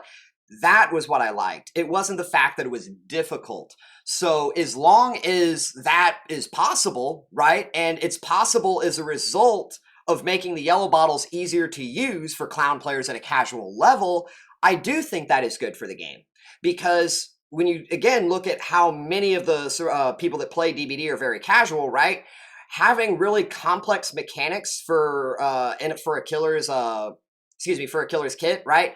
It makes it harder for people to feel like that is a killer they're going to want to play. You know, it's why I think a lot of clown players only use pinks, or they just played clown and then dropped him afterward. They didn't really find him fun to play. And that is why I think it's good for the game. We make the killer less complicated. We don't necessarily alter his playstyle, right? That was the issue, again, compared to pre-PTB. The PTB, or not pre-PTB, excuse me. That was the issue compared to the PTB, is the PTB did alter the playstyle because you would only have the dead zone hits. You would not have the pre-dropped hits. If the dead zone hits come alongside the pre-drop hits with this patch, then that, in essence, that's why I think it's still good for the game. So hopefully that is kind of clear there. One more question too, and then we're going to start looking at builds. Gosh, I've been talking about way more than I initially expected when it comes to this video. Can you see yourself maining clown and updating the clown guide going forward? So, probably one of the most important questions I think on a lot of people's mind. I do see myself maining clown in this current iteration. I want to be very, very clear about that.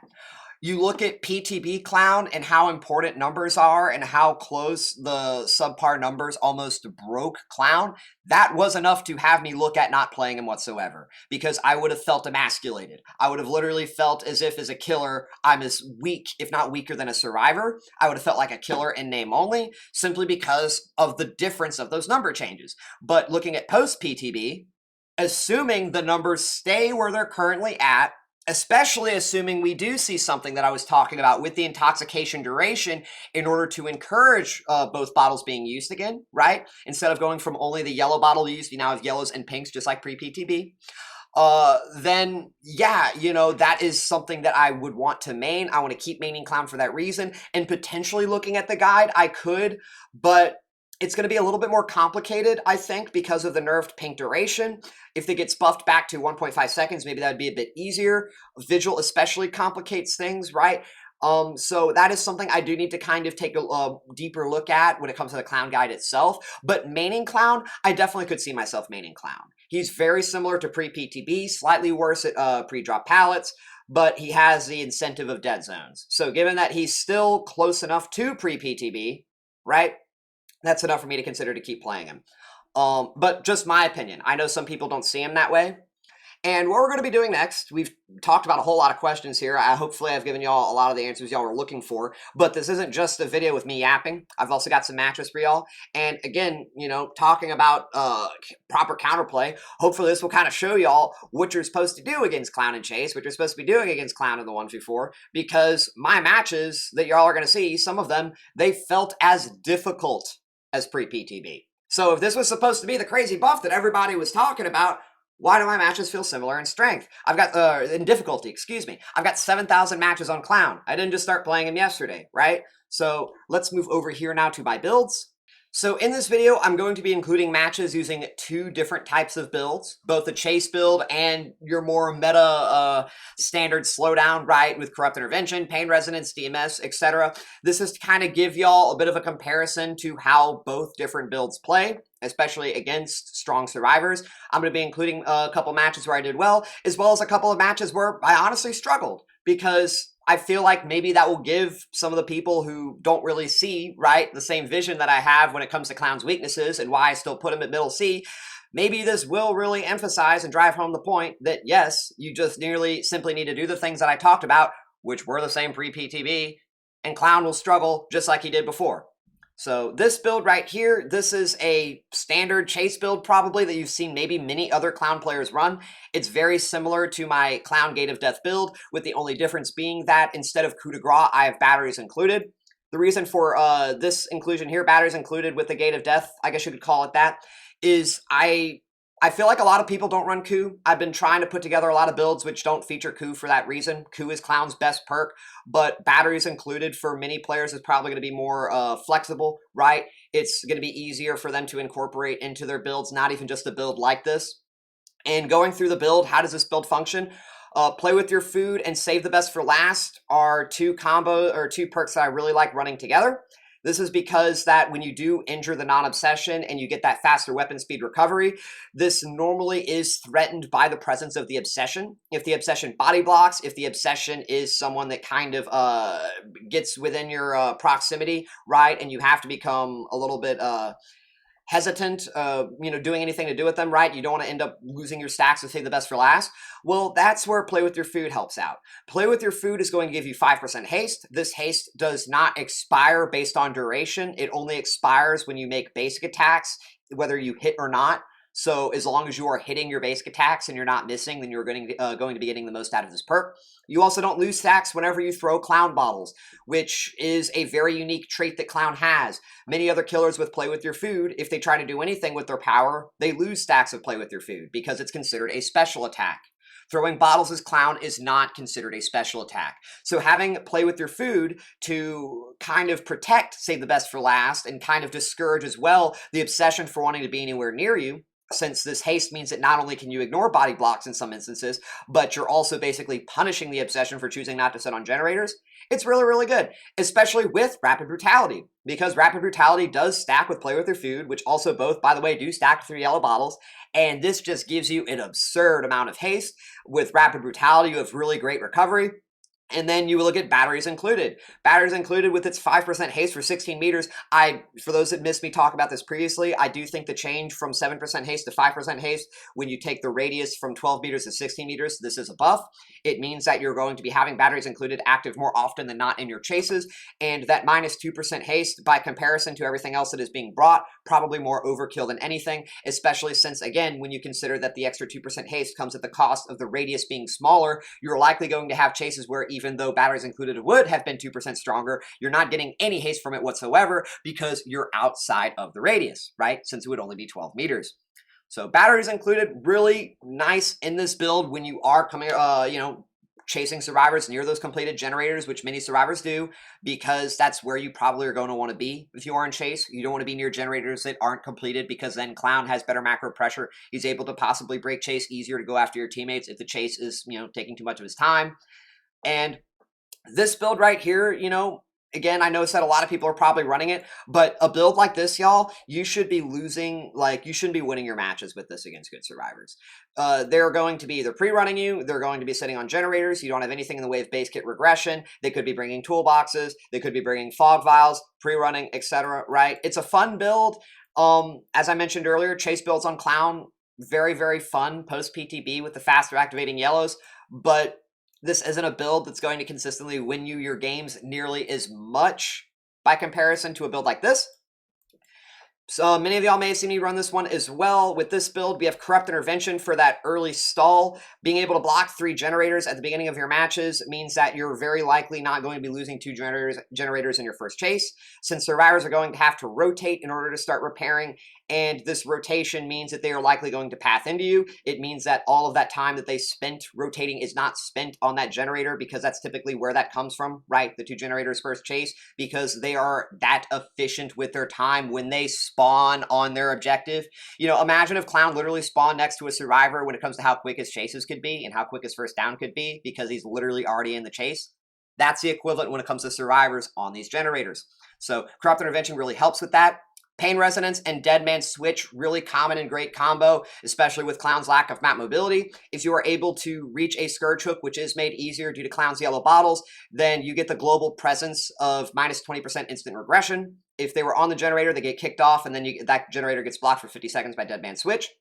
This perk is really great for camping. It's really great for pushing survivors from one area of the map to another, such as when you are camping, right? This is where you look at the many years ago, perks like these helped Clown excel, because he would be applying a type of global presence when it comes to slowdown and regression, while also being on one side of the hook with a survivor who does need the assistance of their teammates, and now he's pulling them in when it otherwise isn't convenient for them. Now, though, however, you don't really, as Survivor, that's not really an issue, simply just due to how long hook timers last. You know, so I do feel like this isn't nearly as strong as it otherwise would have been in the past, but it's still, you compare to a chase build, this is giving you much, much more than it would when it comes to macro pressure. And that's also the point of Forced Penance, by the way, because you look at like perks like Duty of Care, right? Which I don't think even has been as common, but still that is something to take into account.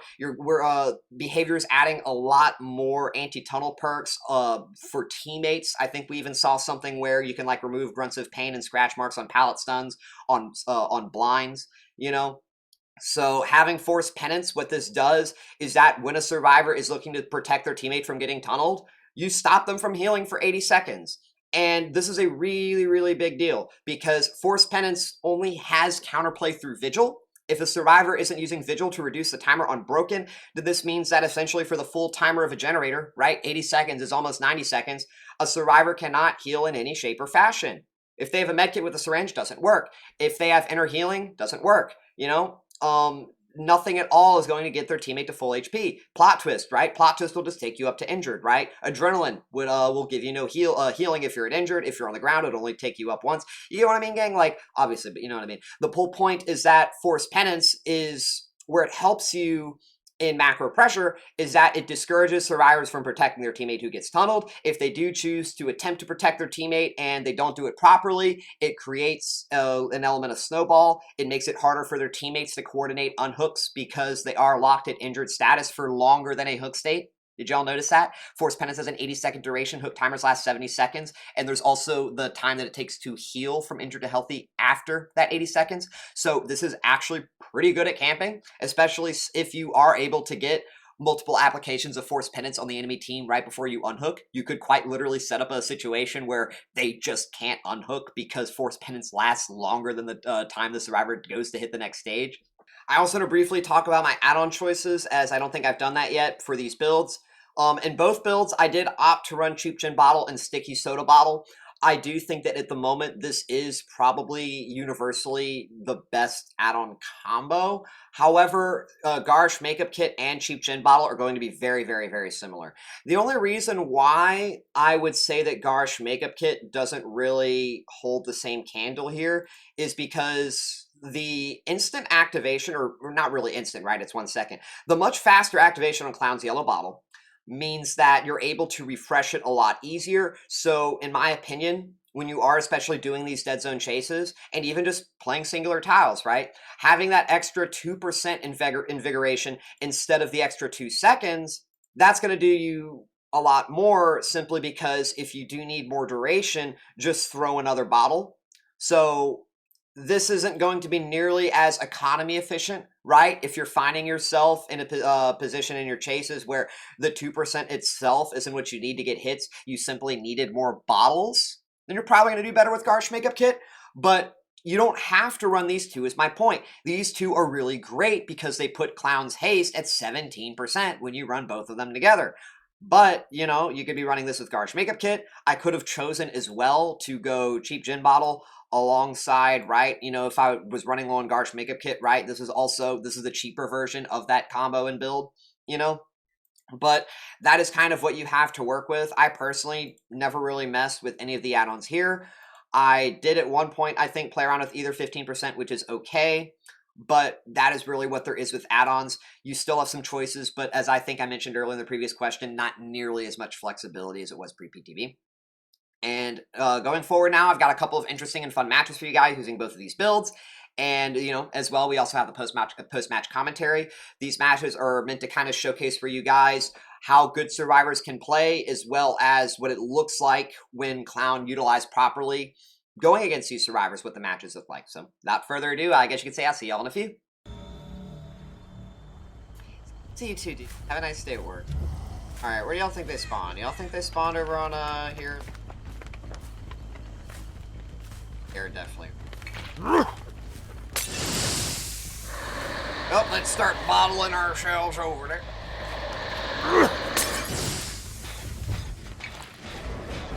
The non-obsession. Oh my gosh, can I please have the fucking fun on the terrain? He is gonna drop, she is gonna rotate. Oh my. Oh my gosh, dude! Literally, my thumbs are literally betraying me right now. I'm getting betrayed by my own fucking thumbs. I'm sorry, again.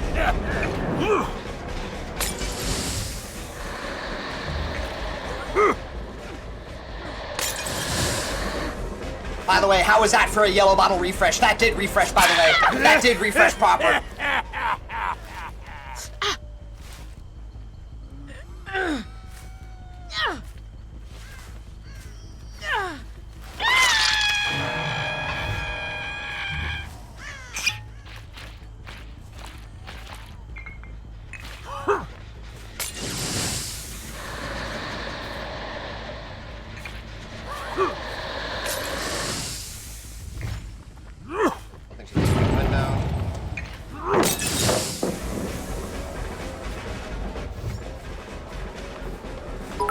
You getting the yellow too is fine. It's fine if you get the yellow if I get it. Oh shit. Yo, why do I gotta get caught on like fucking everything? Oh shit, got him though. Good shit, good shit. Now who is it? Daryl? Daryl, remember, Daryl is who we don't want to attack yet. Anybody but Daryl. Is this Daryl? I would like to at least see him, FYI. That is not Daryl. Purposefully for that reason, not gonna commit. Too much pre-run. Kick this first. Someone's probably gonna rotate over here too. I'd like to at least see Daryl for Play With Your Food to give me a little bit of extra pressure in my next chain. That would help me a lot with snowballing. That's the Daryl chase I was looking for. I would like to at least get a chase with...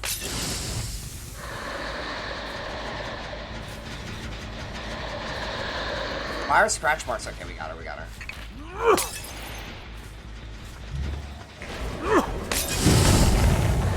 Daryl's over here.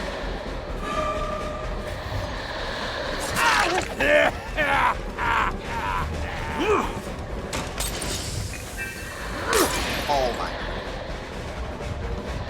Well then. Damn, where are you going? I'm not gonna lie. Wow. She just, you can't, can you just not play the main building? That felt nice. You just couldn't play main. Keep in mind though, y'all, we have saved the best for last, ramped up, and we have a whole bunch of chase perks, so. We're also about to hit 2 gens, keep in mind, right? Because remember, we have all chase perks, no gen perks. I need to start a chase here minimum.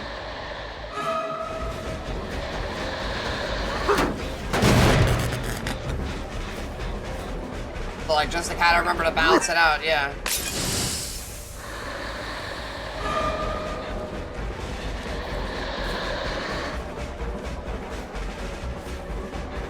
Make sure my chase does actual proper end without cooldown. Reload. Get batteries included.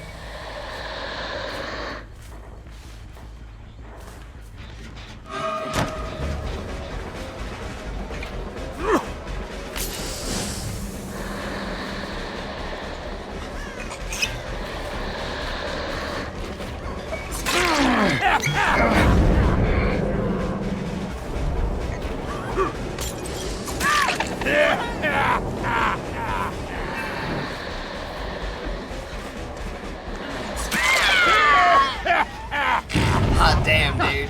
Alright, let's go for them next. Holy shit. They went over here.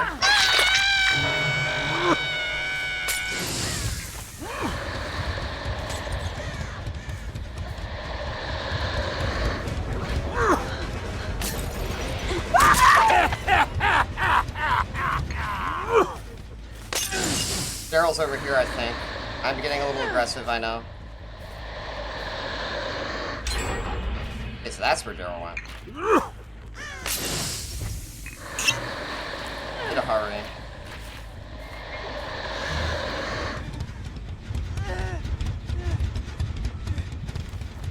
They should be good here. Very aggressive, we have 7 stacks of stupid. In fact, I want to start a chase with Daryl from him being in close proximity.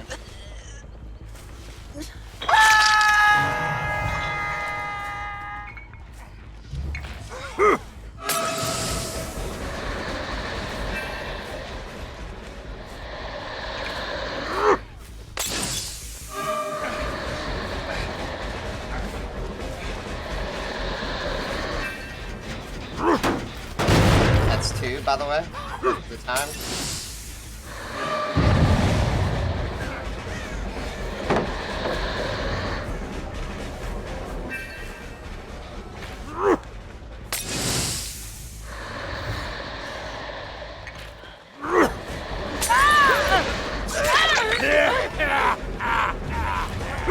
You know what? I think we make this. We make this. Look at that! Look at that! Yellow, we just run him down! Just run him down!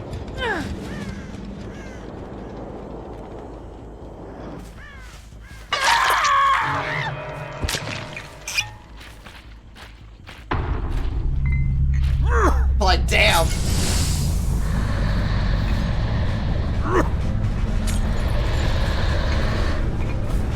Oh my gosh, dude, trying to get a little greedy on my part.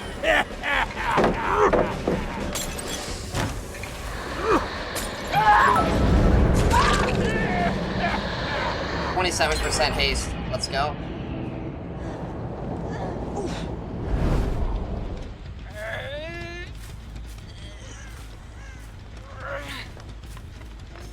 I think they're at corner, by the way. Great recovery, though, so far. I feel like they were over here, yeah? I should be probably just going to control my gens.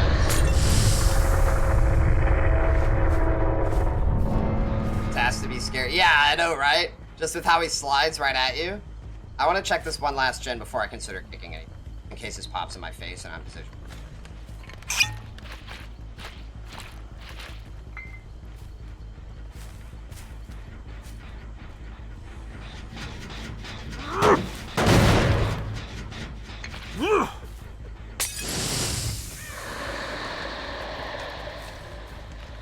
Alright, I think it's time we get rid of Daryl.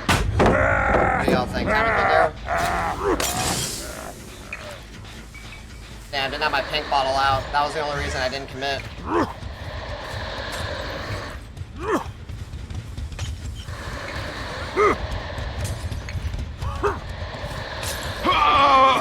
Oh my gosh, you fucking lucky shit. I almost got you there with the fucking perfect setup there. Y'all see that?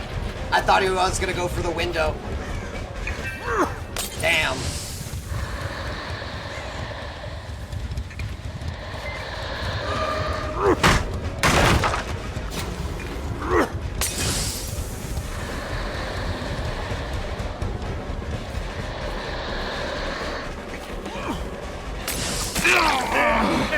Proper reset.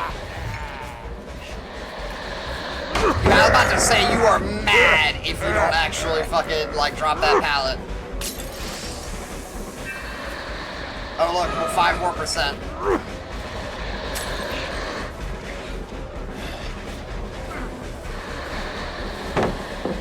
It's gonna rotate. GG's really good chase.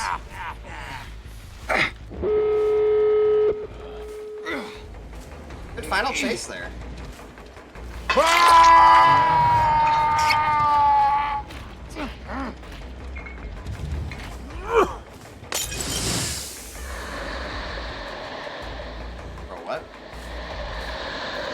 Dude, I literally, what?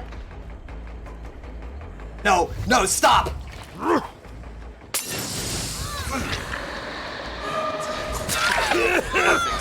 get the fuck back here. Where do you think you're going? You're next too, by the way, bozo. Probably didn't need to throw that yellow there.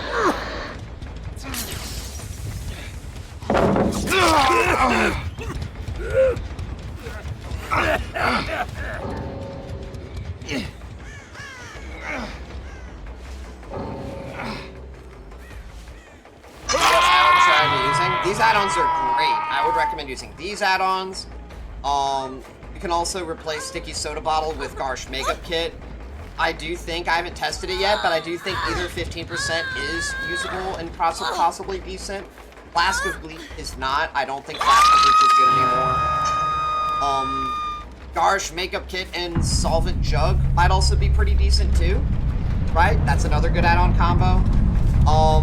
You could possibly go Chloroform and either 15%. You could go Chloroform with cheap gen bottle. I think that is those add-ons by compared to the other for pink bottles become better by proxy. They're not actually made better pre-patch, right?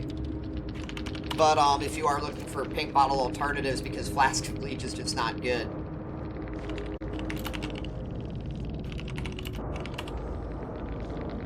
So initially my plan was to give you guys a bit of a summarized post-match discussion where, showing you all the build, I would just talk about the gameplay from beginning to end, you know, some key points and everything that stood out with regard to both the build, how I performed in Chase, you know, things that were difficult, you know, kind of how I normally do things.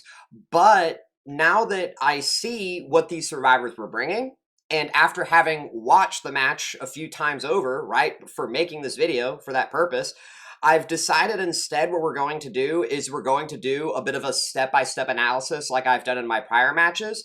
And this is because the purpose of that is to kind of give y'all this foliage comparison when you hear what I have to say about what these survivors did wrong against a build like this, and then you get to see for yourself, following my words, actual skilled and strong survivors doing the things I'm now about to mention in the very next match. So not to kind of give y'all a bit of an early spoiler there, but before we actually, you know, do that analysis, let us real quick while we're here, let's talk about their builds. These survivors were not here with some casual non-meta loadouts. They weren't here with weak items. We've got Rebecca with a Commodious and a BNP. We've got 2 Fog Vials, one with the Eerie add-on, someone with a flashlight. The person with the flashlight, who is also the Obsession, by the way, they have DS, they have Dead Hard. You know, Rebecca had Sprint Burst as well to help her a bit with pre-running. She also had Hyper Focus and Stakeout with her toolbox, which meant that her generator efficiency was going to be really, really high by comparison to the standard baseline. And again, we are running a Chase build, which means that 1v4 wise, right, Chase times versus generator repair speeds, it is still not in our favor when she has a build like that, regardless of how many stacks that we have, assuming, you know, everyone else on their team, right, is doing what they're supposed to, which they didn't. But that's kind of my point here. And again, right, looking at the rest of the builds, Michionne has Soul Guard as well as Unbreakable, which means that we can't really so much risk slugging her, right? Because otherwise that could snowball against us. For all I know that, you know, I don't know if she would have had a perk of that nature, and then the endurance means that she's able to get somewhere where I have to break Chase. You kind of get what I mean when it comes to how slugging falls apart. Orela also had Shoulder the Burden, and that meant that, which thankfully, you know, we did end up catching her out first. If we didn't find the Orela with Shoulder the Burden and we went for either Michionne or Rebecca, then if we had camped or proxied like we did, we probably would have risked losing multiple generators in a single hook stage, right? Trying to camp it out, especially without any generator perks of our own to make camping efficient in our favor. And following that, they would have just Shoulder the Burden. I wouldn't have been able to tunnel anyone out. And, you know, I, again, lose in the 1v4. But the thing is when it comes to how these survivors, what they tried to do against me in this match is they did everything they weren't supposed to do. You know, I talk about how a lot of survivors give Clown free pressure. This match is an example of that. It's very easy to pre-run, gang. Pre-running is not hard. Literally just run away early. I can't emphasize this enough. More often than not, y'all, I feel like newer players are better at the game almost in a way at times than against more experienced players if they are so panicked in the sense that they don't even try to hide. They just run. They hear terror radius, boom. They're off the gen. They're going to corner. Yeah, they're not doing anything, but you know what they're also in turn also not doing is giving free health states, which is what would happen if they hid, which is something that, you know, a lot of other survivors that probably would have more experience, what do they try to do? They greed their positioning. They try to get extra repair progress. They don't play the resources like they should. And all of this in turn compared to the baby Meg who runs 3 tiles away when she hears the terror radius, her chase is going to be longer by virtue of the fact that she took all of that distance instead of greeting positioning, greeting resources, taking the first health state, being caught out in a dead zone, and going down, which is what happened. So going forward from there, let's go ahead and actually watch some of the gameplay. Alrighty, gang. So everything going forward is going to be at normal gameplay speed. I'm not gonna, you know, given that some people might be watching the commentary sped up, I don't want to speed up the gameplay and then everything seems like way, way too fast. Now, what I want y'all to really focus on, though, is the survivor positioning when they choose to leave, right, to try to extend their chase artificially. That's what pre-running is. How many survivors choose to just stay near me, give me free pressure, and the consequences of that. So first things first, we're loading in. I'm trying to find where survivors probably spawned. Initially, I figured given my positioning, someone would be over here by Killer Shack. I see the crows are still up. I don't hear anything. This tells me that they probably instead spawned over by the mine shaft. I use my yellow to get over there a bit quickly because I do need to start a chase pretty soon. I see someone right here by this rock. And by the way, this is already your first mistake. If literally by the time, let's go back, gang, probably about, what is it, like 10 plus seconds over here. If literally as we are rounding right about this corner, she should have already left and she should be at mine shaft. At that point, we can't commit to the chase. Instead, she is literally sitting at this generator. We're able to get our yellow, and now she's locked at this pallet. Right? It's very, very simple. She could have instead been already behind the main building. I would have to now use another bottle or two in order to keep rotating. By the time I'm doing that, if she has teammates on these two generators, they could already be rotating back to the other side of the map. They would thus not be any type of threatening. They wouldn't be out of position for me to instead catch them if I were to break chase from the Michionne. But instead, what happens, like I said, she doesn't pre-run. She's now caught right here. So in turn, right? We instead, we're able to basically take possession of the pallet. And honestly, y'all, look, when it comes to this shit, like me kind of missing a lunge following right up here. Look, y'all, I'm older than it looks, okay? I'm older than I look. And I've got boomer thumbs, you know, I've got arthritis, so forgive me there. But it doesn't really matter, you know, we're still able to get this hit as she's able to make it back to the pallet. And this basically, like so far, think about how much longer this chase could have been if she pre-ran. That would have been 15 to 20 plus seconds. She would have probably been playing a stronger pallet on the other side of the mine shaft. But instead, here we are, right? 15 to 20 seconds earlier at a weak pallet getting a first health state. And from there, I'm just able to commit. I'm able to just complete running forward. She's trying to see if she can just in turn not use any resources and go as far as she can without, you know, by also we're just running forward. But that's where the yellow and the refreshes get me this hit. It gets me my first down about 60 seconds into the match.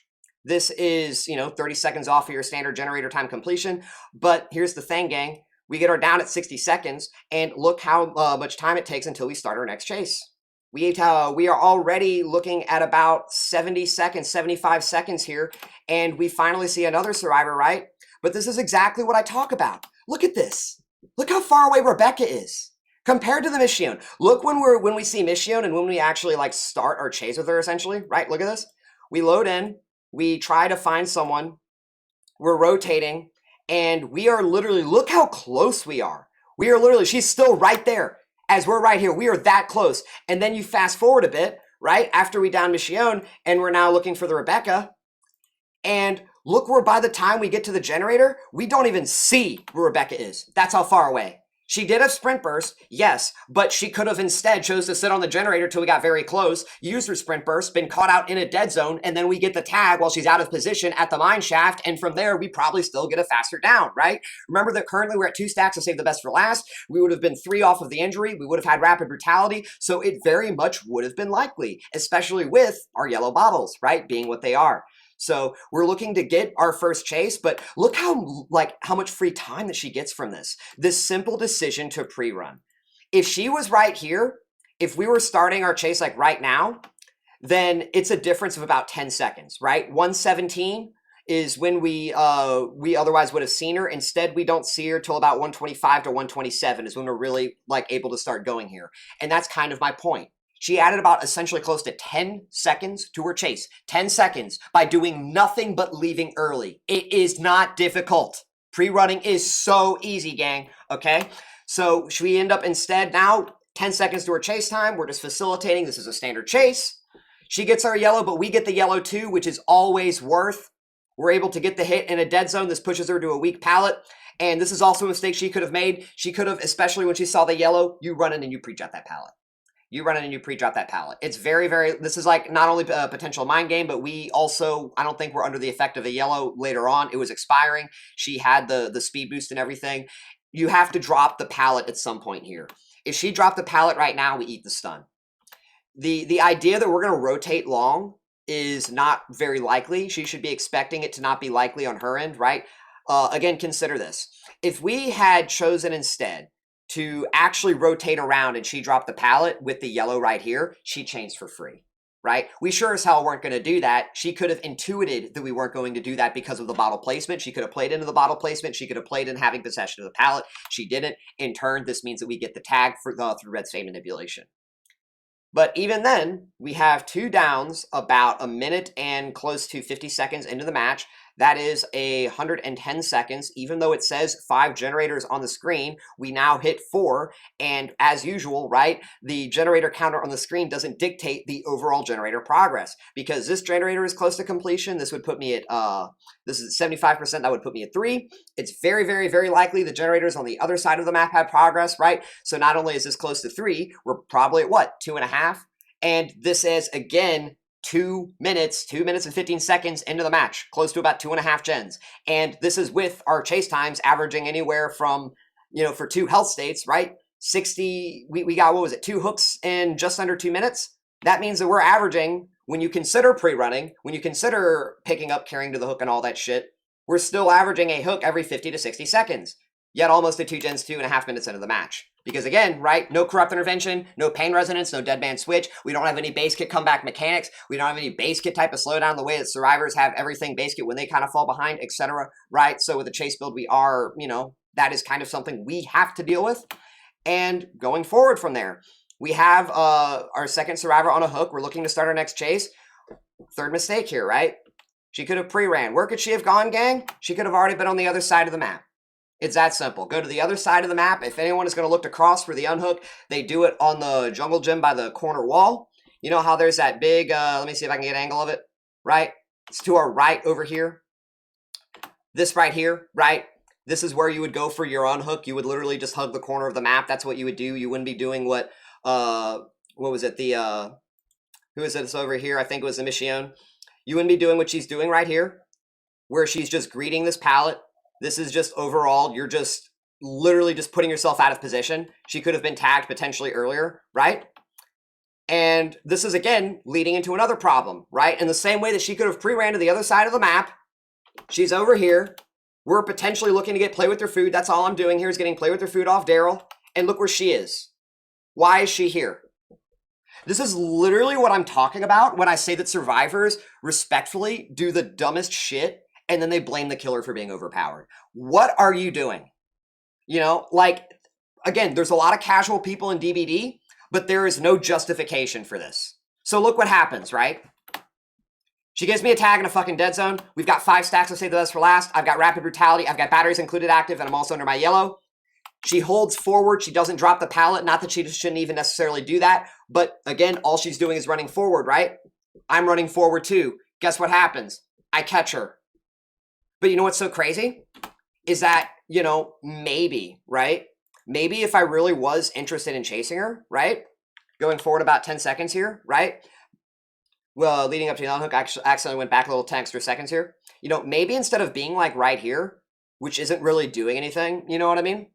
She could have been positioned somewhere else. She could have been on the other side of the map toward generator. She could have been working on the one at the center to break the 3-gen a bit earlier, right?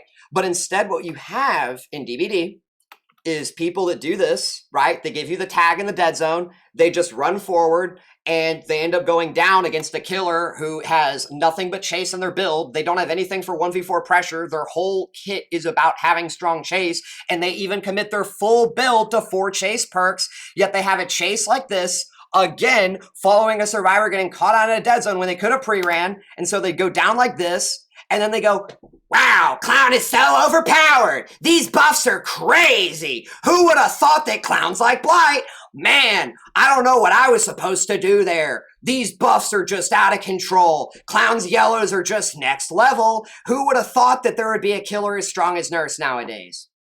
Give me a fucking break, dude. Respectfully, right? Do y'all see the emphasis I'm putting? And again, the next match is going to demonstrate this shit. This isn't me just talking out my ass. Again, right? Is it the idea of me talking out of my ass when it comes to literally explaining something as simple as just literally running away early? This isn't me explaining just on paper through this isn't me transparently trying to do rocket science. I'm not giving y'all some calculus equation here. I'm literally telling y'all, leave early. Leave early. That shit's not complicated. Turns out you leave early while your teammates are on generators, and wow, you have a good, strong, efficient macro pressure against Clown. Doesn't matter that you eventually go down if you add 15 to 20 seconds to your chase when you still got 2 health states and your teammates are on generators, gang. Especially if you've got anti-tunnel, especially if you've got any type of chase perks, especially if you've got experience so you actually know where your positioning should be, you know? But instead, what we've got is we've got people like Daryl who are playing into my play with your food. He potentially doesn't know that we have that, right? But this is the whole point when it comes to why we're doing so well here and why I'm even doing this analysis specifically with y'all to begin with, is this whole match is the result of survivors giving me free pressure.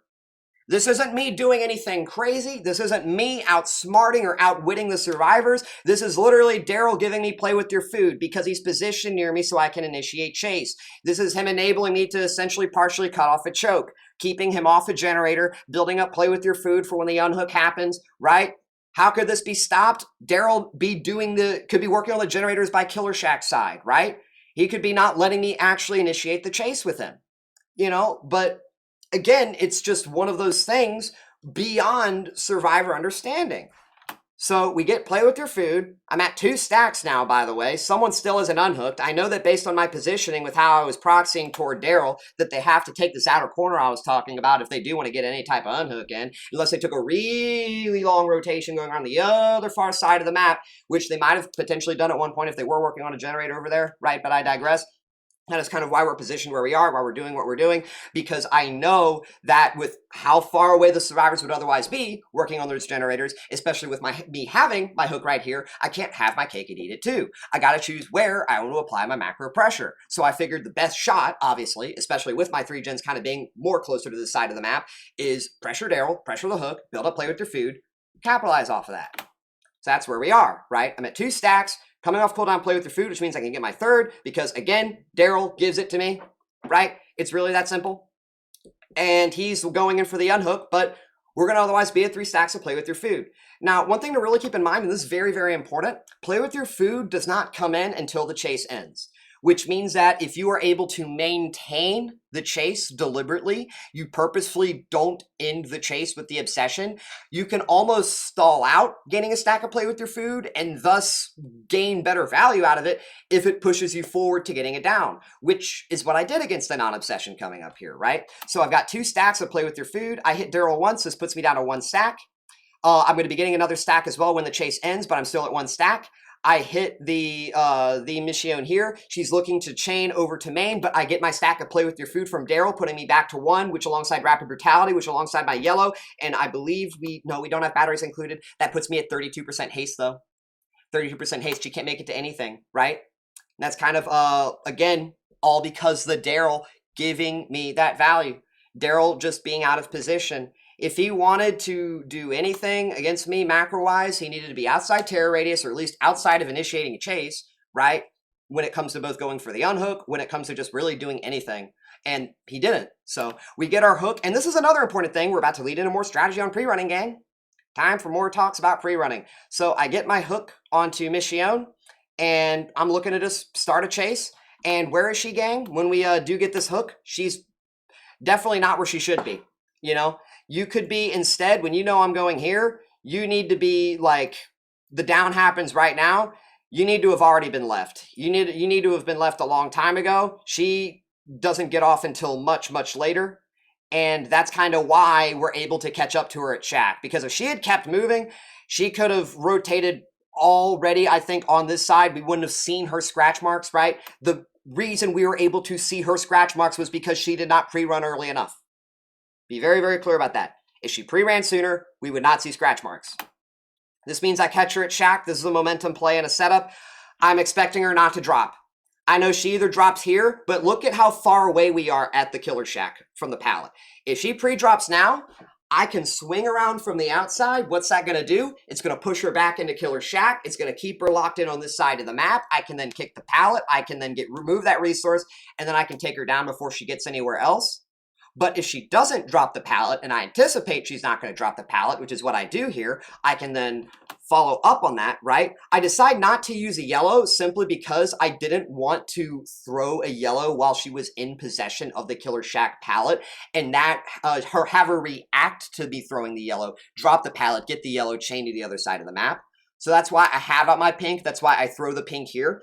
And yes, I do think there is still, this is an example of getting limited value out of the pinks. It partially slowed her down, partially. Could we have maybe gotten the hit without it? Probably, but I was expecting, due to her, you know, the positioning and everything, I expected her to have enough distance to consider wanting to rotate from the outside back into the Killer Shack, and maybe even either get the window following that, dropping the pallet. So putting the pink on the outside window here. See, look at this. Let's go back and play it again. I figured that the pink through the window would give me more flexibility based on either decision that she could have chose to make, except it did kind of fuck up, and I think it didn't actually go through the outside of the window, but I digress. So we look to proxy this hook. I purposefully don't pick up yet on the Orela because I have all of this pressure on one side of the map. I figure that if we're doing all of this shit over here, and I haven't seen Rebecca, and I haven't seen Daryl, and Daryl is injured, I figure at best they're healing on the mineshaft side of the map, or they're working on generators. But either way, I have a safe opportunity to slug here, unless like Orela had Unbreakable or something, which I don't think she did. And this is kind of where I'm able to potentially snowball, right? Because imagine what happens if I see Daryl like right here, right? Imagine if Daryl's looking to cross right here and I catch him out of position because instead of choosing to pre-run like I constantly fucking talk about, because he could have, you know, pre-ran to the mine shaft in this case, considering the scenario, but instead he would be caught out of position while injured right here, and then I down him, right? If I downed Daryl at this point and Rebecca's on this side of the map, it's GG's.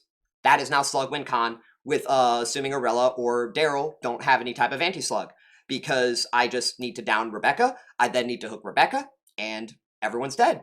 You know what I mean? So that's how volatile the situation kind of is, by virtue of them, again, not healing, by virtue of us creating this choke, but this all follows survivor mistakes, right?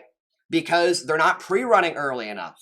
They're giving me these free health states, and I'm able to snowball off of that because I catch them out while they're still injured, or I'm injuring them while they're in dead zones because they didn't pre-run, and they're not able to thus play a tile with their speed boost because I'm also running a chase build in lieu of gen perks, simply for the purpose of creating that outcome. Are we coming full circle, gang? So I'm looking for one of these two remaining survivors. I don't really see anybody yet. This is where I decide I don't want to risk anybody picking up Orela. I don't want to actually also potentially risk Unbreakable if she were to have it and we're coming up on that threshold, right, for Unbreakable. So now that I see that no one's basically on the pallet, I pick up Orela. The unhook happens here. That's fine. An aggressive hook on this means that they can't heal under the hook. It pushes them to one side of the map, probably collectively, which means that I'm going to be pressuring more survivors simultaneously, right, by virtue of my presence. And look at that, gang. We find the obsession.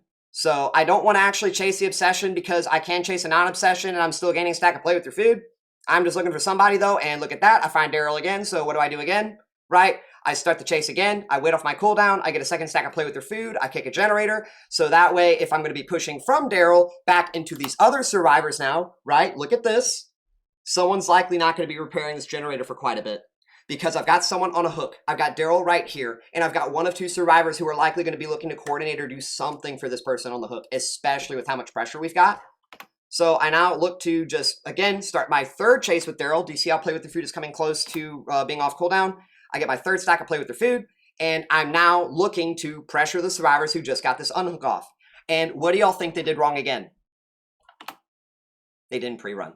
See, look at this. Look at this. Look at how much time we spend walking. What are you doing? Let's go back. How much time was that?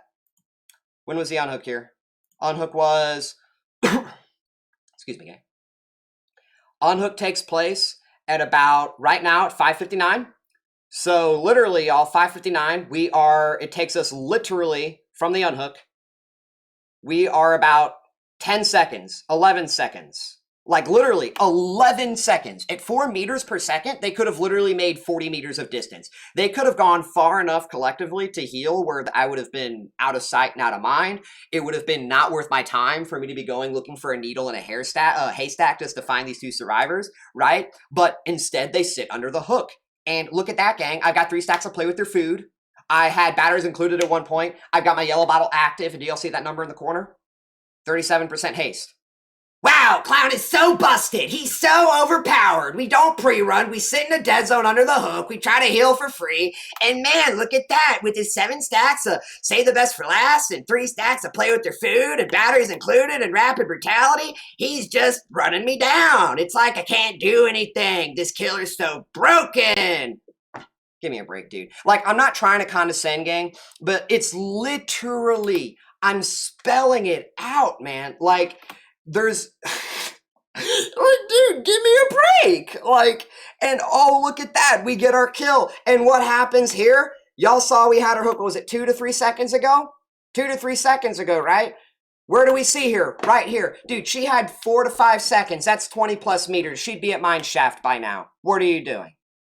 Like, what are you doing? Like, this is literally, again, maybe these people don't know better. Genuinely, that's probably it, and that's okay, right? But to not fucking know better and to blame the killer for being overpowered when it's literally so fucking straightforward is simply running early and you're able to do better. And it's not even just doing better, gang. It's literally doing enough.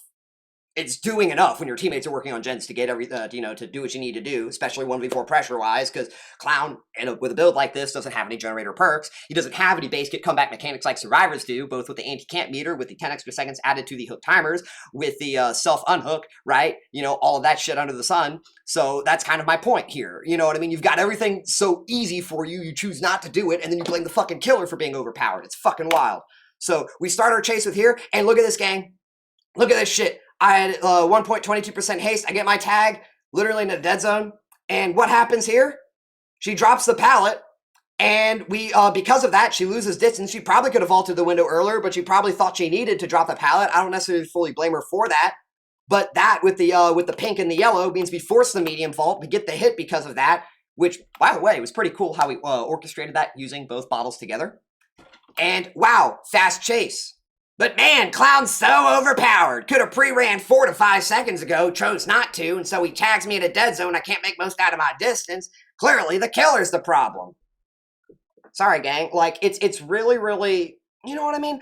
Like, if these were literally instances where I felt like, you know, I had more agency with regard to the outcome, right? It's kind of like, I'm the reason why these dead zones or hits are happening. Then I'd kind of sympathize with people's complaints. But at the end of the day, this isn't something that I'm like. This isn't an outcome as a result of what I'm creating. This is them. It's literally them. And you know, again, the next match that y'all are going to see, I played against some very, very, very strong survivors. We're pretty much kind of wrapped up here. But you know, for those that need a reminder, right? Even with this game, even with all the free pressure the survivors gave me, guess what? They still completed all the generators. You know what I mean? They still, when it came to their objective in the macro, even with half the team dead, with me engaged in chase, with one of the last 2 remaining survivors, right? Without any generator perks, they got all the generators done. Still able to get that done. You get what I mean? So let's kind of look to kind of wrap things up here. Let me go back to the the post-match screen here. So now, after seeing the gameplay with me talking about it, and again, going back to their builds, does it kind of make sense how this wasn't a, man, Clown's super overpowered. Who would have thought chase builds are crazy? Man, who would have thought, man, Clown is Nurse and Blight, S-tier killer. Like, and it's not that, it's just survivors just literally just greeting, right? Not doing generators as effectively as they could have, right? This, you know, we went like 60 to 70 plus seconds without losing a generator, even though Rebecca had a Commodious. Survivors can spawn together now. They could have 2-manned a generator, right? There are all many sorts of ways where they could have had a generator popped before my first 2 chases, which they didn't. And even then, right, regardless of that, they still got all the generators done. They still managed to pull it back because of just sheer generator speed and efficiency. But regardless, it wouldn't have been that case. We should have still lost this game. Two kills, I would honestly say, would have been, in my opinion, against a build like this, or teams like this, right? 2 kills is probably the best case outcome. Maybe I tunnel someone out. Maybe I tunnel out the person without anti-tunnel. They finish the generators in time while I down someone in endgame, and, you know, that's a wrap. That's all she wrote, right? 2k6. But beyond that, a team like this, on a map like this, with builds like theirs against a build like mine, I sure as hell should not have won this game. With a win being 3 kills or more, right? That should not have happened. And if you're in doubt, well, like I said, I've got another match coming for you guys right after this, and it's going to be on Haddonfield of all maps. Yes, Haddonfield. But I played against some survivors with, I would imagine, way more hours than this team had. They had, I think, similar caliber of builds, but one of them is a streamer that y'all may have known. Cope, in fact. I think he's a variety DBD player, plays both Survivor and Killer, but he has the Cheeto pants, which means he's been playing for quite a while. I've also played against him a couple times as well in the past. Very, very good Survivor. And both his gameplay and his teammates should show you guys, again, even against a build like this, on a map like Haddonfield, where you would imagine a build like this would what's the phrase, right? It would excel. Excuse me, gang. That I'd be able to do well, but it's not that simple. Again, especially when survivors do what they're supposed to do.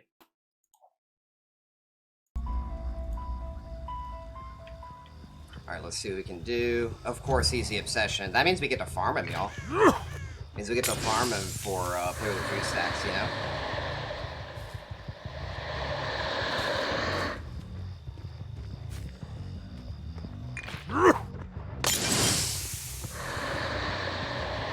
I said I hate this map. That's him. He's got fucking object. I'm a break chase. Or can I? They're up there.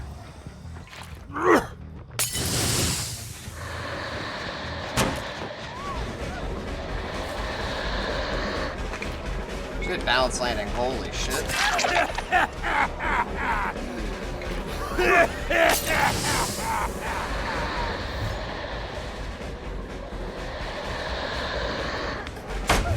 I probably could have just lunged through that. I guess we get it out there early. I have to break chase here, I think. Oh my gosh, dude, my fucking boomer ass thumbs, man. I thought it would come out in front of me. I'm gonna go get a sack from Cope real quick, because I think that's him. I just need to get the chase started. Can I please just start the chase from line of sight? Thank you. Go this way. Saboing my hooks? Let me see if I can get another chase started in this direction. I need to get another stack of play with their food at this point, because I'm so fucking far behind right now. Let me see. I don't really want to kick that at the moment. There's no point committing when he's the obsession and I don't have anything going for me. I have to just fucking... No one is in that main building. I'm gonna just go get one more fucking stack, because I know he's gonna probably... Or is he still here? I'm gonna go main. In the back, interesting. No one's actually there. I'm not gonna bother with him at the moment, but I do need to fucking find someone. This is kind of funny how literally can't start a chase, it feels like, after that first chase. Can't go kick that. I'm not trying to play into a 3-gen. There's literally no ability for me to start a chase at the moment, right? So I don't know what else I'm supposed to otherwise do, right?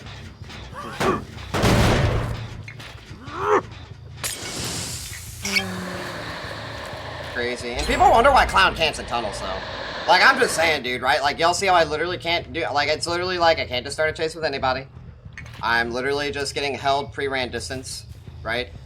So it's like, I otherwise don't know what I should be doing in that sense, right? Because it's like, literally, I'm not getting any chase started. So, that's what you should be doing, but... Kind of crazy, right?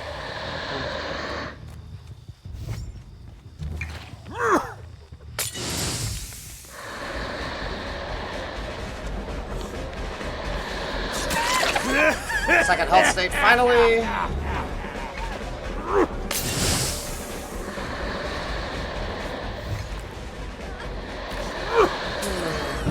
Dude, I swear, man, it's just fucking maps where literally you can just, like, run in a fucking straight line, man. Honestly, I'd rather play on a map with fillers at this point.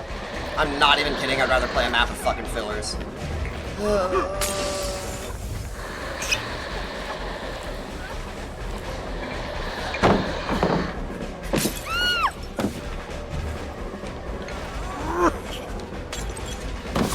That actually doesn't hit. Funny.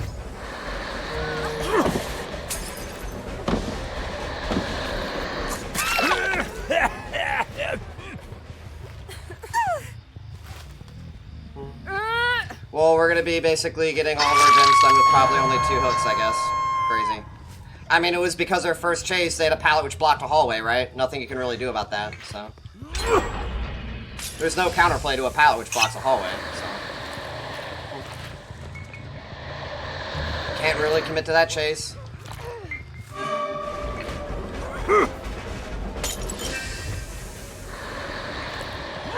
Probably could have interrupted that if I was charging earlier, but I'm not gonna lie, y'all, I'm already partially mentally checked out of this match. Just after the current, like, state of it so far, I'm kind of just, you know what I mean? The game is pretty much over, sadly, so I'm just kind of, you know what I mean, botting it out.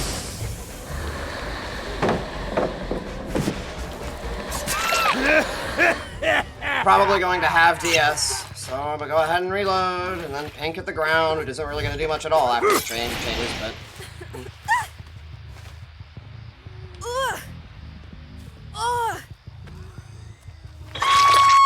I'll go ahead and kick this pallet now. I guess. Gotta go ahead and do that.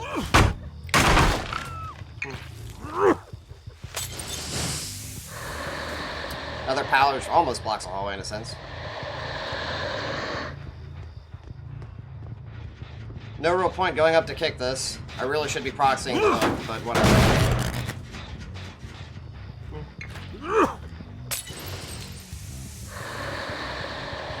I'm gonna pop that other gen with 2 survivors probably before I even have a... Ooh, hold on. Oh, reassurance.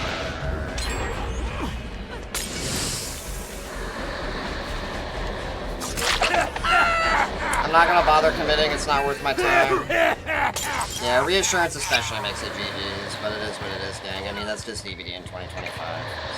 So. Oh, well.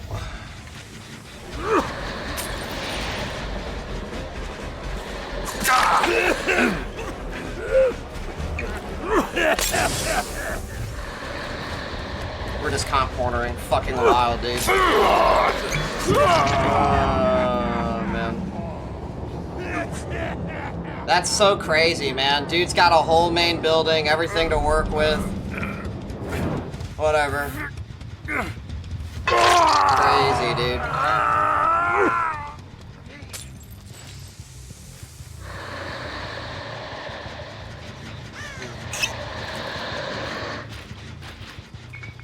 It is just funny. I mean, it's what they should be doing, but it really just kind of puts on display, right? How comical the state of the game balance is. Oh, of course it is, dude. Yeah, you fucking think so? Of course it is, right? But it is what it is, right? We're playing Clown, you know, we're not playing Nerfs or Vibe, so... Doesn't matter that it's fucking...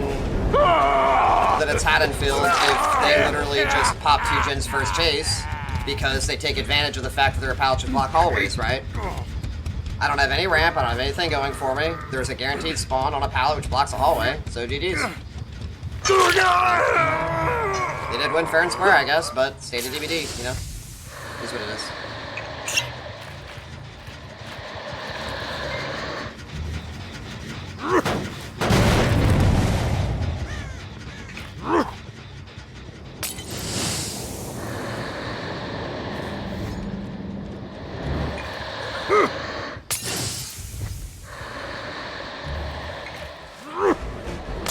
Expecting a final gen to be popping in the next 10 seconds, FY.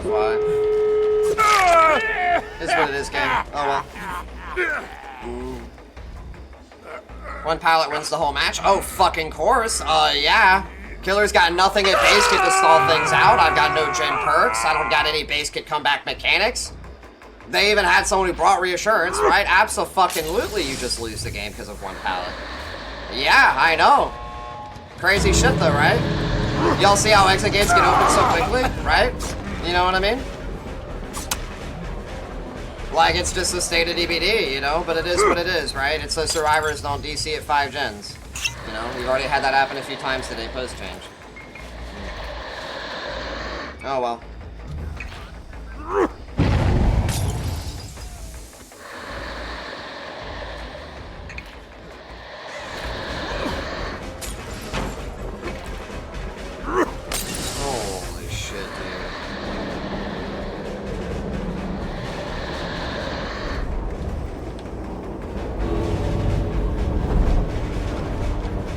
I genuinely... Wild, man.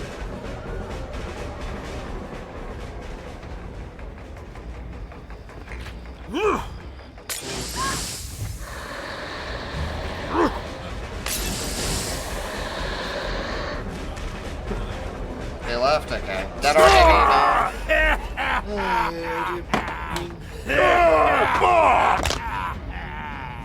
I mean, y'all, we didn't have gen perks, right? So, is what it is.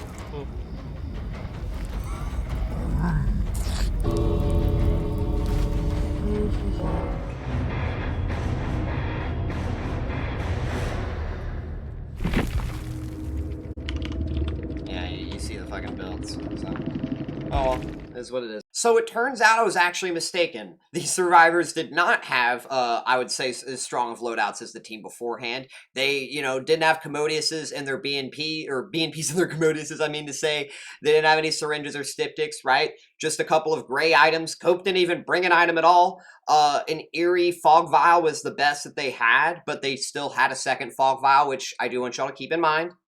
And again, right, y'all saw how this match played out. I didn't get my first hook till like fucking 4 minutes into the match because the problematic chase that I had against the Fang, following that, everybody just stayed outside my terror radius. I couldn't just commit to main building when they have 2 fog vials and all that pre-run distance and 2 health states. I have to pressure the generators that they were previously working on, the generators that are clustered up together that would be most vulnerable to macro pressure, right? And this meant that because I wasn't able to create early macro pressure in the form of downing Fang, right? She was able to play that one pallet loop. And by the way, I don't know if y'all noticed, but when I did miss that one lunge, that was because when she was injured, she had resilience. Resilience, quite literally, I would almost go as far as to say, that probably is what cost me the game. Because if she didn't have resilience, I get the hit on that pallet, she goes down, we get our first down, like, what was it, like 2+ minutes earlier? Remember when I talk about exponential chase extensions in my videos? I think I even talked about it. I might have talked about it earlier in this video. Exponential chase extensions, which is where if you make it to a window or a pallet, it extends the chase dramatically beyond what it would have been.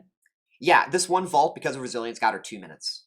2 minutes increased time for her team on the first hook. That's ridiculous, gang. Like, that is absolutely fucking absurd. 2 minutes? Yeah, that's GG's. We didn't get our first hook following that because it was in until 4 minutes into the game. We don't have any generator perks, any base get comeback mechanics, and oh, would you look at that? Cope had reassurance, you know? He also had Object of Obsession. After we got our first 2 stacks of Play With Your Food, what did Cope do? He stood pretty much outside of terror radius. He didn't let me start a chase with him so I could get more stacks of Play With Your Food. Does that sound a little familiar to the match beforehand, right? On, on Suffocation Pit, where Daryl was constantly in my face. He was giving me all those Play With Food stacks. Yeah, Cope learned pretty quickly. He didn't give me those anymore. We seldom ever saw him after that. And because I barely had anything in the way of hook pressure, because I didn't have any generator perks, because I stayed outside of chase distance, they literally, it was so far when it comes to pre-run, because they also had 2 fog vials, which meant that even if I wanted to overextend and commit to the ridiculous pre-run distance, that I would just eat a fog vial at one of the buildings, and I would lose the chase probably again before I even get a health state to begin with, right? You get my point? I'd have nothing for committing the time, again, with no generator perks, as generators start getting progress in the background. You get what I mean? I literally was completely screwed because of the survivors doing, again, the very simple task that I talked about throughout this whole video of running early, pre-running. You know, I really don't know, following this match, having heard me talk about it in the previous match, having heard in previous vids, like the ways that I can kind of for anyone else. You get what I mean? Because I'm not trying to like beat the bush. I'm not trying to overemphasize or over-repeat myself. But when you consider, or when one considers, like how everyone is freaking out on the internet, oh my gosh, clowns like Nurse or Blight, I fucking guarantee you Nurse or Blight does not have a problem with even a build close to this caliber on a map like this. I guarantee you that Nurse or Blight, even if they have a rough first chase, it's not going to take them 4 minutes to get their first hook in, even with pre-running. I guarantee you that. So that's kind of my whole point when it comes to the ridiculous comparisons I see people drawing here. And this is, again, with the chase builds that people are freaking out about. Now, would it have probably been different if I had, Blood Favor? Yeah, totally. You know, Blood Favor, I think, especially in this match, probably would have meant that we downed Fang a lot sooner. We probably could have snowballed off of that. They probably would have still cleansed Blood Favor, but I digress.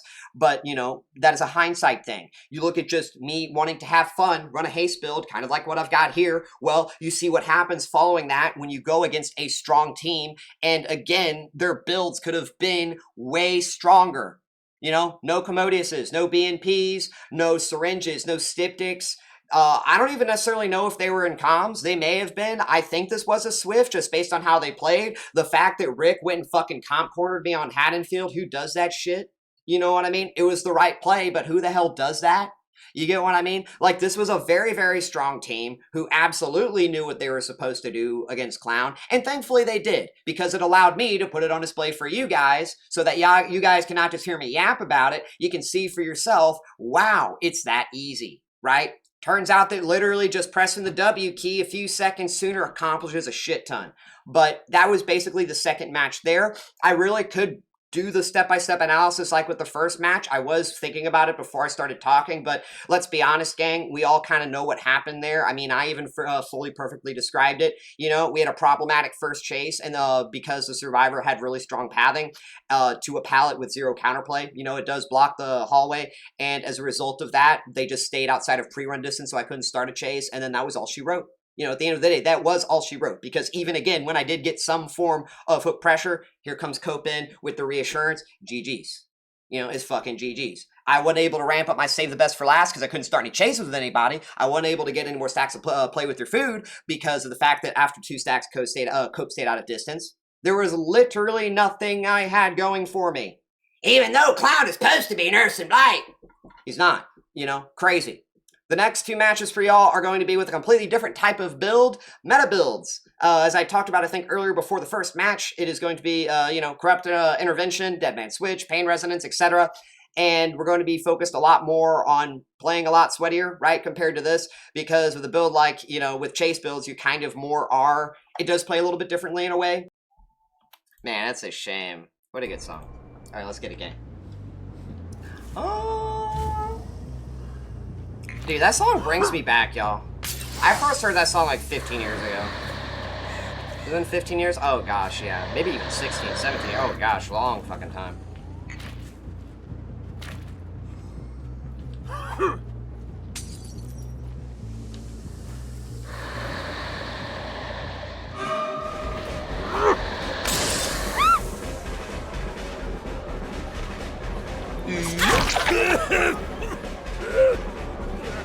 I figured she'd actually go left because I figured she's probably chained by now.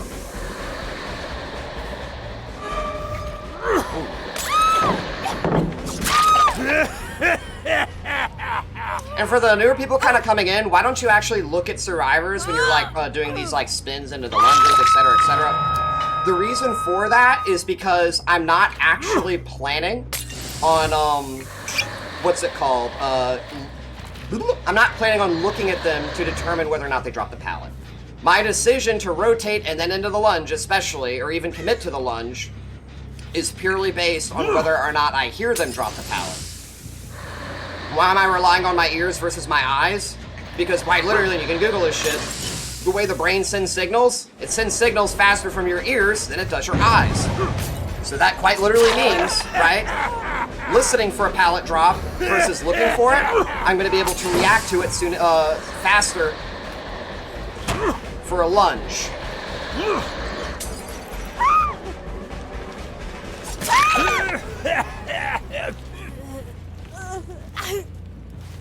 Yeah, I did. It was so nice. I left a comment on the video too.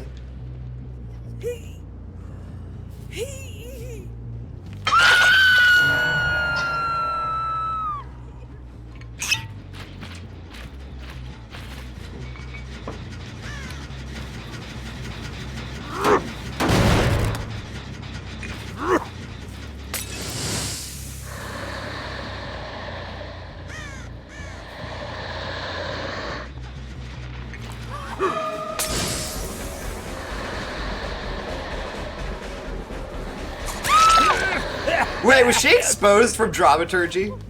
That's wild. Do I have a pain res? Yes, I do.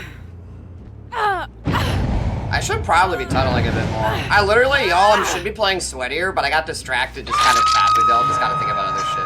So we've got her on second. Unironically, let me go kick this. I should have grabbed that yellow. It is what it is. We do still have DMS. Like, yo, we got a really quick chase. I actually expect them anyways to be on this gen. And if not, I rotate back for this unhook. And then we tunnel out of the game. Because we do have her on second. We do have a lot of early vulnerable pressure. We can reapply DMS. Shit. Uber thumbs. Not so fan about the clown's gameplay. I totally understand. Totally get you. Shit. But he is definitely... Oh. Time to apply for... I like Breakdown. That is actually very basic. We're going to apply Force Penance now onto him so he can't heal. I expected her not to pre-drop, nor did I... She can actually play the tunnel. Hold on. She's going to definitely look to pre-drop this pallet. I think I actually play this because she chooses to rotate instead of faulting it. We knew she had Dramaturgy. I actually am going to assume she doesn't have DS, which could be famous last words. I definitely should have reloaded first. I mean, if she has Breakdown, she probably does. Very creative anti-tunnel build, though. I will fucking say. Oh man, we probably could have lunged that, though. Oh well. Very creative, though, in the anti-tunnel department. If I can just get her out of the game, though. Like, you gotta actually give her credit. She's purposely dying corner. No fucking way.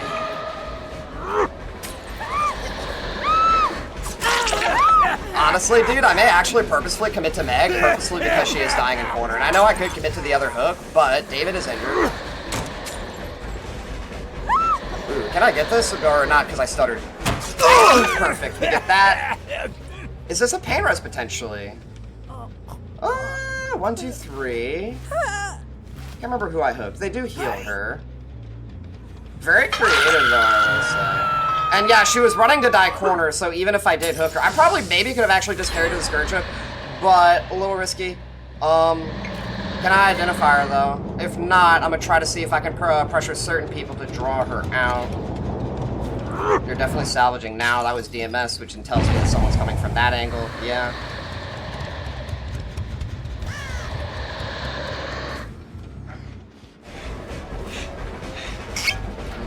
I can't commit to that chase. I don't know where the hell they went. Damn. I should have definitely camped a bit harder. A little bit harder to be incentivized doing that, though. Right? Well, with the base kick timers and everything.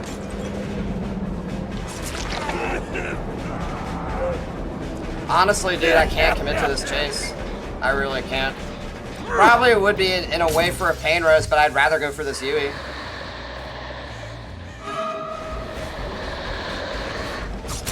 Beautiful.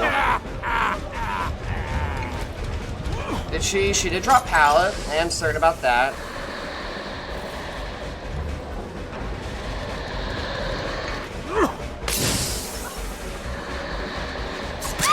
Perfect. That's at least one.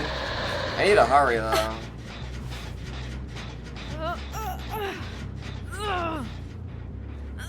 Really good macro play, especially on their part. Y'all notice how they're making it not just strict 1v1? Pretty crazy, right? They actually got a lot of pressure because of that. Look how much they were able to generate instead of just, you know what I mean? Clown, again, strong 1v1, still weaker in 1v4. You know what I mean? You have to actually, though, work as a team, though, you know? That's what I think is really kind of the crux of the issue. Especially with what a lot of people experience when they play Clown 2, right? And their MMRs.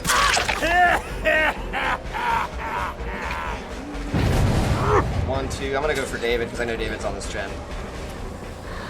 Because they probably just don't work together. Survivors-wise, they're not doing generators, they're not helping each other on chase when they need it, right? Well, then it's like, of course, right? If you're not doing what you need to do in macro.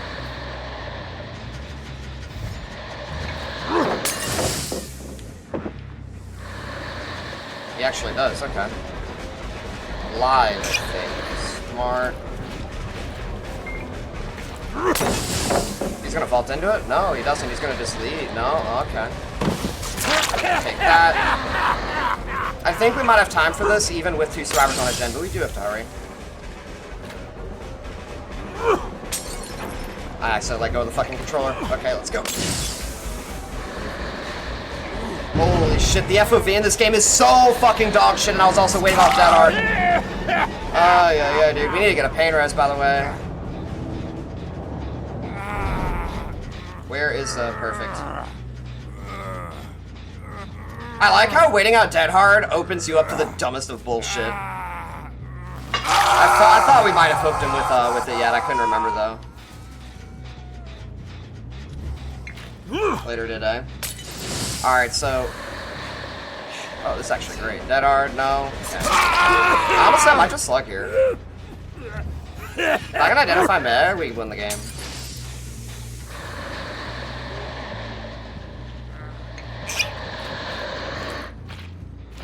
Much as I would love to hook, and plus Meg is on death hook, so.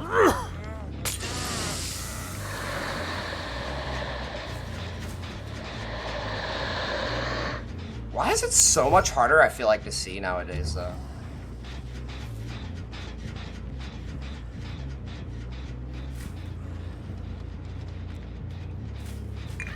I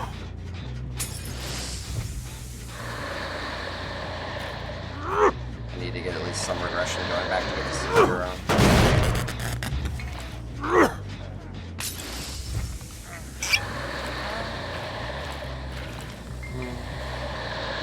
You know, I only have the mobility to make a decision here. By the way, this would already be a second stage if not for the base kit timers. Is he gonna hit? Okay, thank you.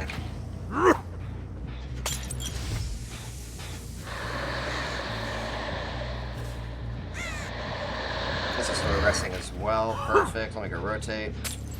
They're gonna probably do a full reset. And it's not really, I mean, I don't really. We'll just let that happen. Go check this gen. I'm gonna just kick this back to 0. They're gonna be looking to come in very soon, so I'm gonna kick this first. I want to reload as well before this happens. She is on death hook, but at this point, right?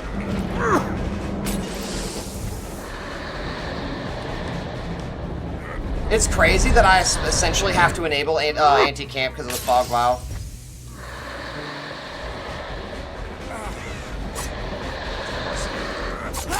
Remember, I have to avoid the hitbox and auto-aim, right? The mechanic that makes you miss. Pink bottle nerf doesn't get me that hit. That's crazy that I literally lunged the way I did so I don't get fucked by the auto-aim. And instead...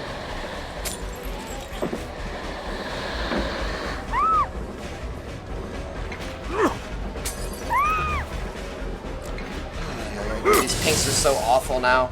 This is literally the pink bottle nerf, by the way. Crazy. We can at least clean it up now.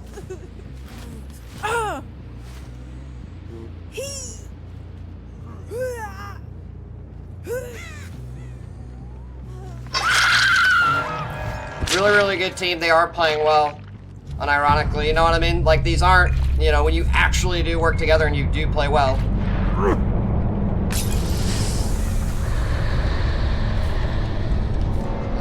I'm just gonna fucking probably commit to somebody. I literally, like, you can't even see anything.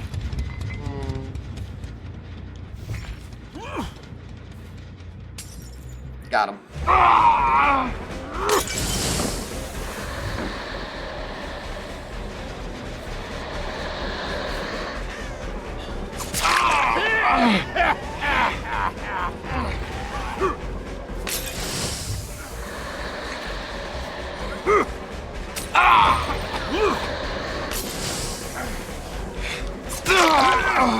Are you just trying to fucking dead hard into my face?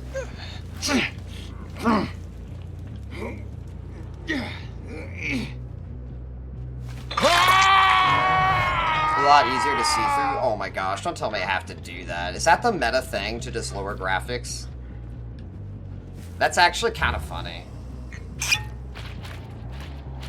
They gotta one against after they, I don't know. Probably not. I mean, it really depends, right? I think a lot of y'all, again, what a lot of these couple of matches should be showcasing for you guys is that quite literally, Clown is still 1v4, right? He's still just as vulnerable 1v4. It's just that survivors, right? You know, you have to actually work together. You have to actually do generators. So, in the environment that a lot of people are used to, where they do neither of these things, they're like, what the fuck, Clown OP? You get what I mean?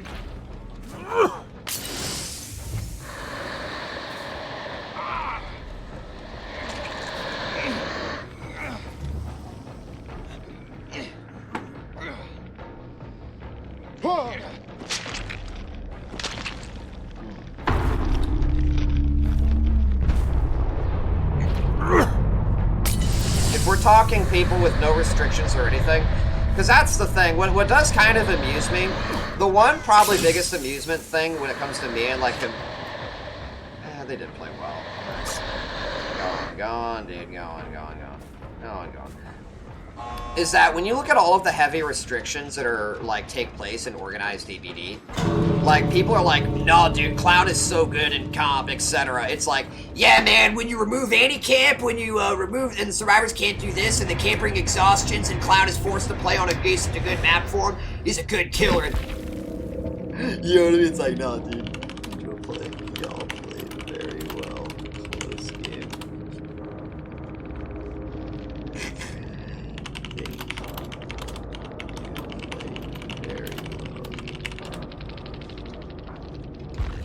Yeah, so when survivors can't bring reassurance, they can't bring multiple med kits, they can't have syringes, there's no BNPs, they can't use the unhook mechanic, none of that stuff, right? Can't run anti-tunnel perks, he has to play on a good map. Yeah, he's a great killer. And so here we have another strong and coordinated team using builds that are beyond absurd.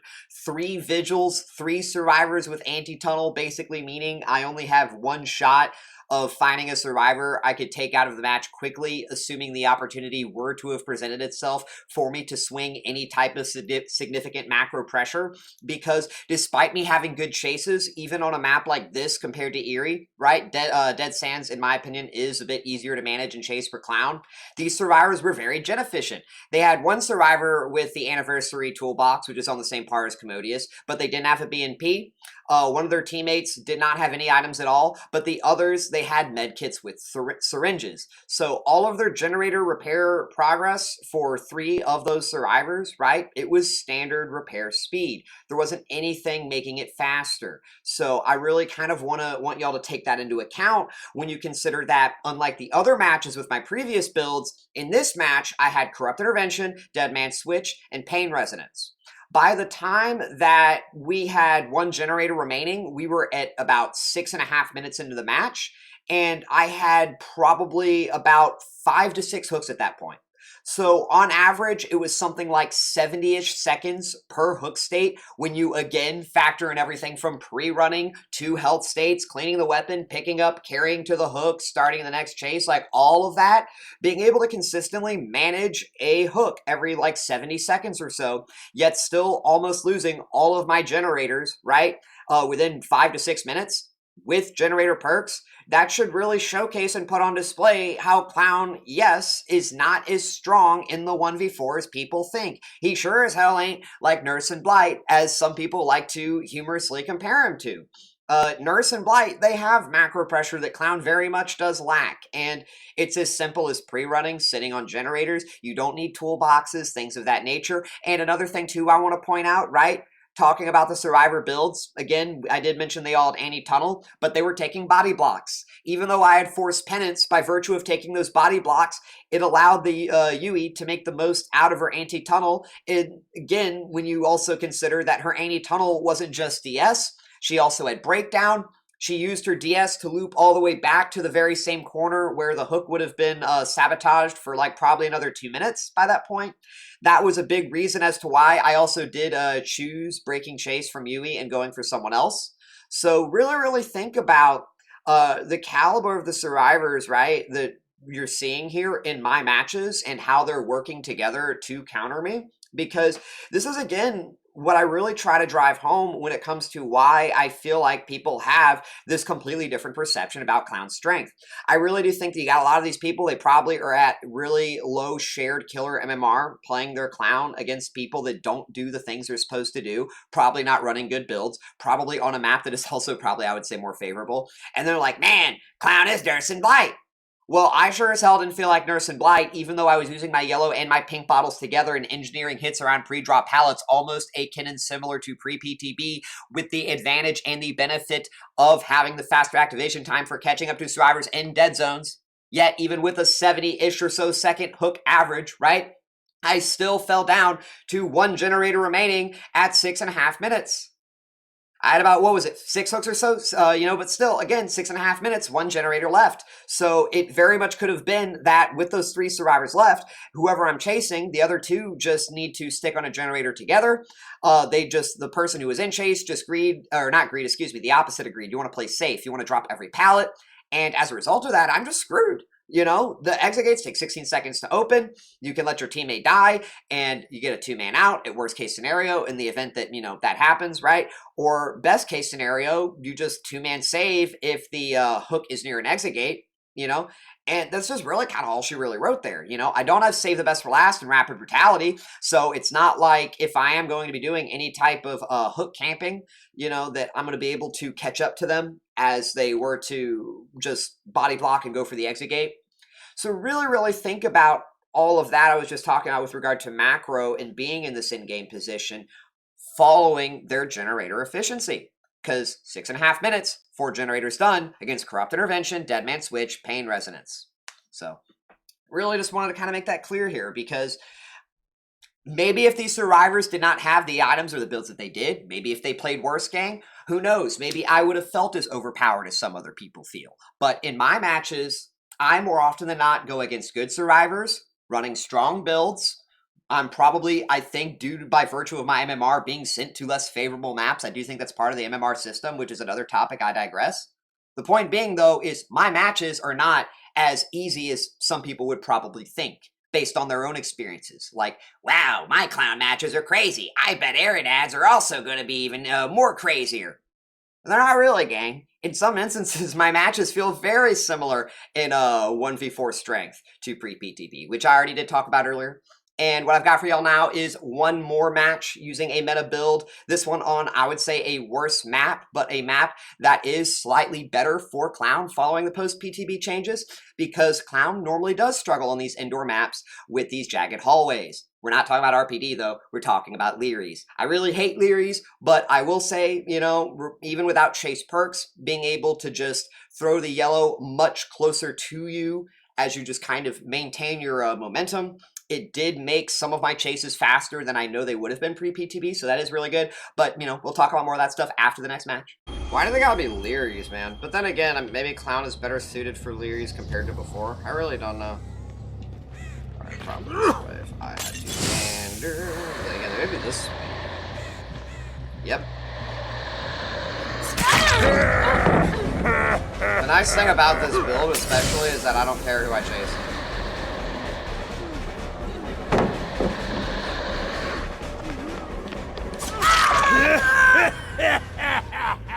Yo, that was 1 bottle, by the way. Oh, that's sweet. Someone's literally right behind me.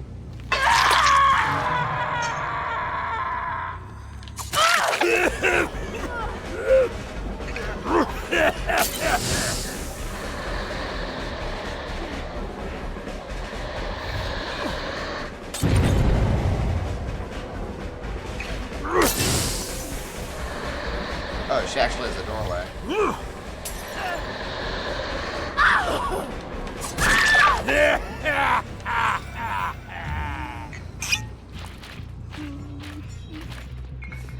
Normally I should be going back to the hook, but I thought we'd get this down a lot sooner. Who's the individual I hooked, by the way? It was the Obsession. Right. I'll just go ahead and paint res. Fuck it. Y'all see that perfectly timed DMS, by the way? I purposely stalled the hook last second.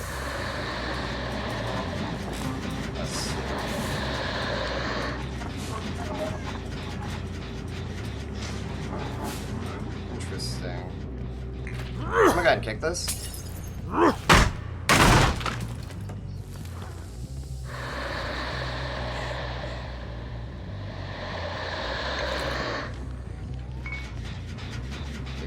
We've got 50 seconds as well on the other generator.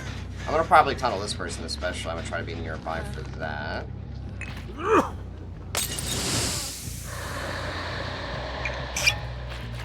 I don't want them to fully unweight the Unhook if you're wondering why I'm not relatively too close.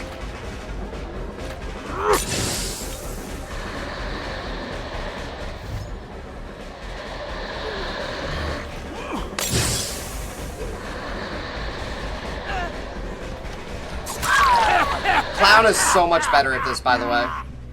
So much better on this map for just being able to do that. Carry back over here. So definitely, I do think he might be better at tunneling, potentially.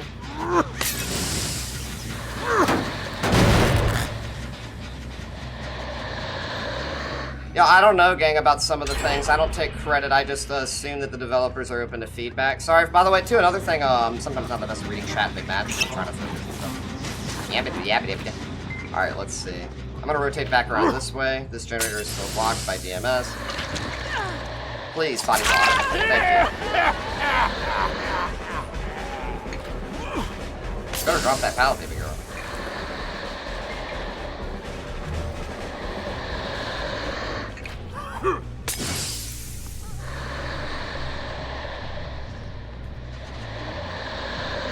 Bro, what? Oh my gosh, dude.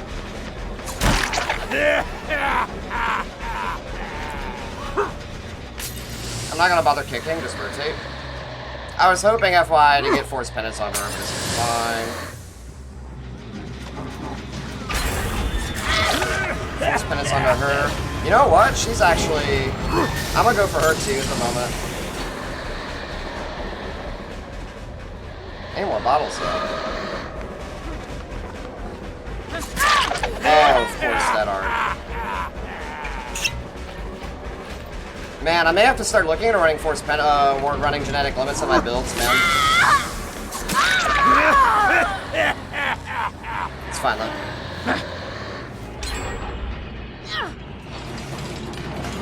That definitely hurts though. I need to get someone out of the game soon. I needed to actually really probably consider tunneling, but I figured maybe she would have 2 health states, not 3. You know what I mean? It's always the extra health state, so.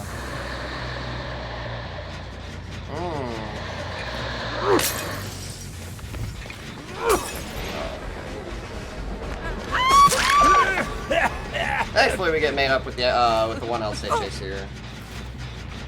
But then again, this is someone who hasn't been hooked yet, I think. Actually, kind of fine with this hook here.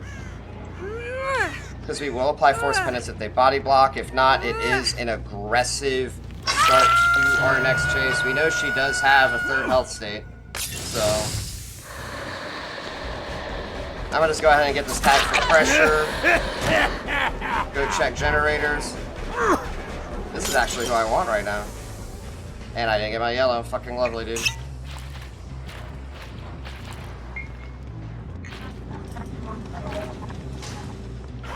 This map is literally just fucking, I swear, man.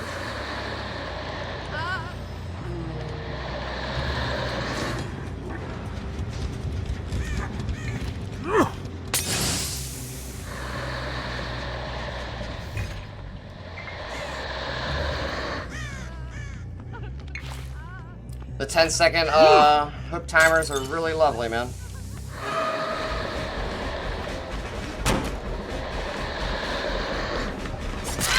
I'm not tunneling because she has 3 health states. Better off just fucking taking a tag. Crazy.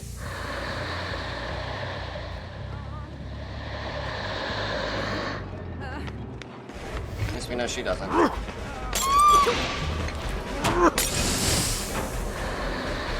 Should still be pinked. Almost got Andress.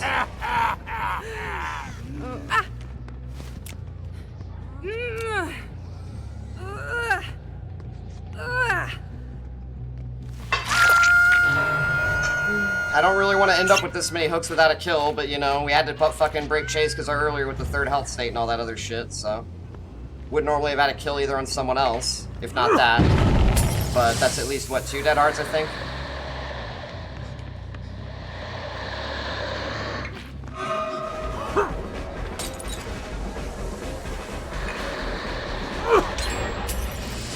easy.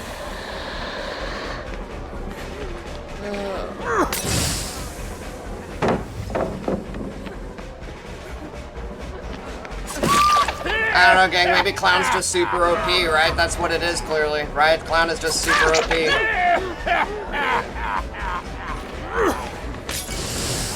Third L state. Fucking so dog shit. And the F. This fucking game, dude.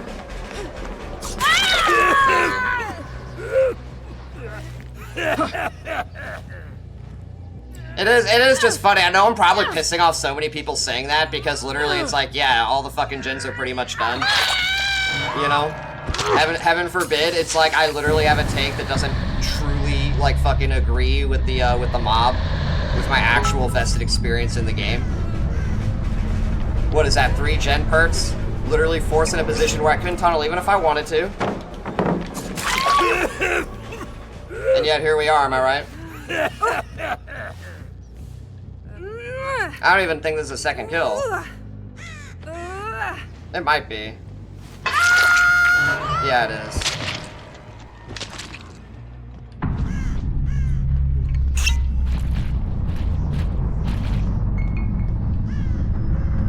I'm not saying Clown's dog shit or bad or anything like that. This is probably even in a way better for Clown, but Clown's not this fucking OP killer people think he is. That is what's funny to me.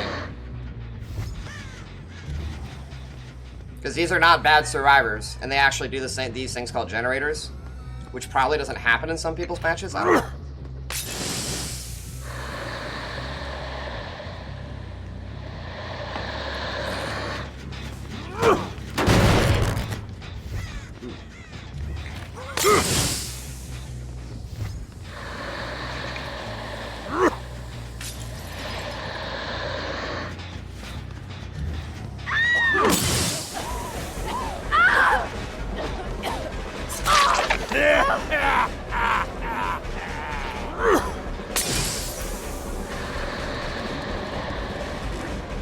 Before adrenaline or some stupid shit. She also has a third health state too, doesn't she? I believe she does, yeah. I fucking swear to DVD nowadays, man.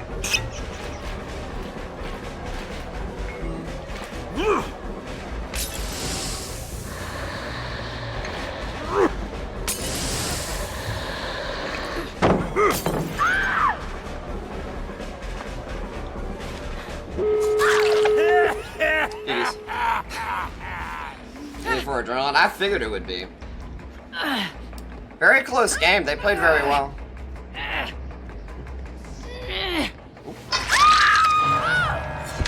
Hardest part about new Clown that you kind of find hard to get used to? Probably just how weak the pinks are. If I had to guess. Because the thing is, y'all, Clown still has the same 1v4 weaknesses. You know what I mean? And it becomes apparent when you go against actual good players and good teams. GG's Arena. Very close game. I've 450 hours playing the game so far. And that's the crazy part about it too. A lot of people are like, but that person may only have 450 hours. It's like, yeah, I know, gang. Pretty fucking crazy when you play a map where you just have to run forward and press spacebar and just do generators. How fucking easy it is to actually do well, especially against a killer like Clown, who is struggling in the 1v4. You know, he's always struggled in the 1v4. You do these things called generators when he's in chase. Crazy concept. They did play very well. Like, that's the thing, gang. It really, really does blow my fucking mind. I really do wonder what goes on in some of these players' matches. Like, I really do think a lot of people, like, have survivors that fucking hide in corners and shit. Like, you should be losing generators pretty consistently on a routine every, like, 60, 90 seconds. At least one generator. Like, if you were actively maintaining pressure, especially with split pressure in previous gen progress, you should absolutely. Generators shouldn't be going longer than like 7, 8 minutes. Hey, nobbies. Seeing it, yeah. Oh, really? Hey, y'all played very well, Serena. They played very well, yeah. Like, yo, that's why I always drive home the point. Pre-run, make the most distance, do generators against Clown. It's not fucking complicated.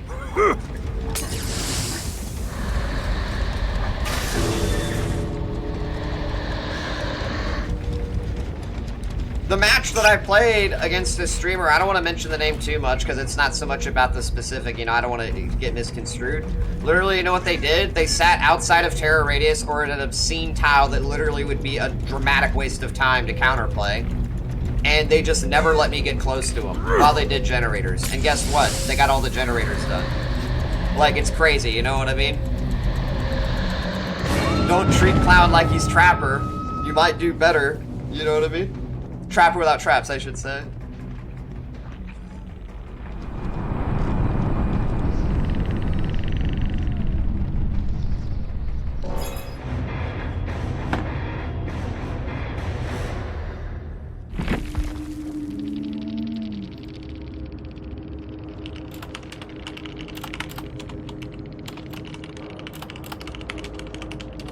Well, shucks, gang, would you look at that?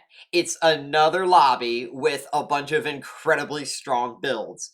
Zarina has a Commodious with a BNP. You have Michaela has a medkit with a syringe. There's also Michionne who has a medkit as well. She has anti-tunnel with the Dead Hard, which caused me a lot of problems.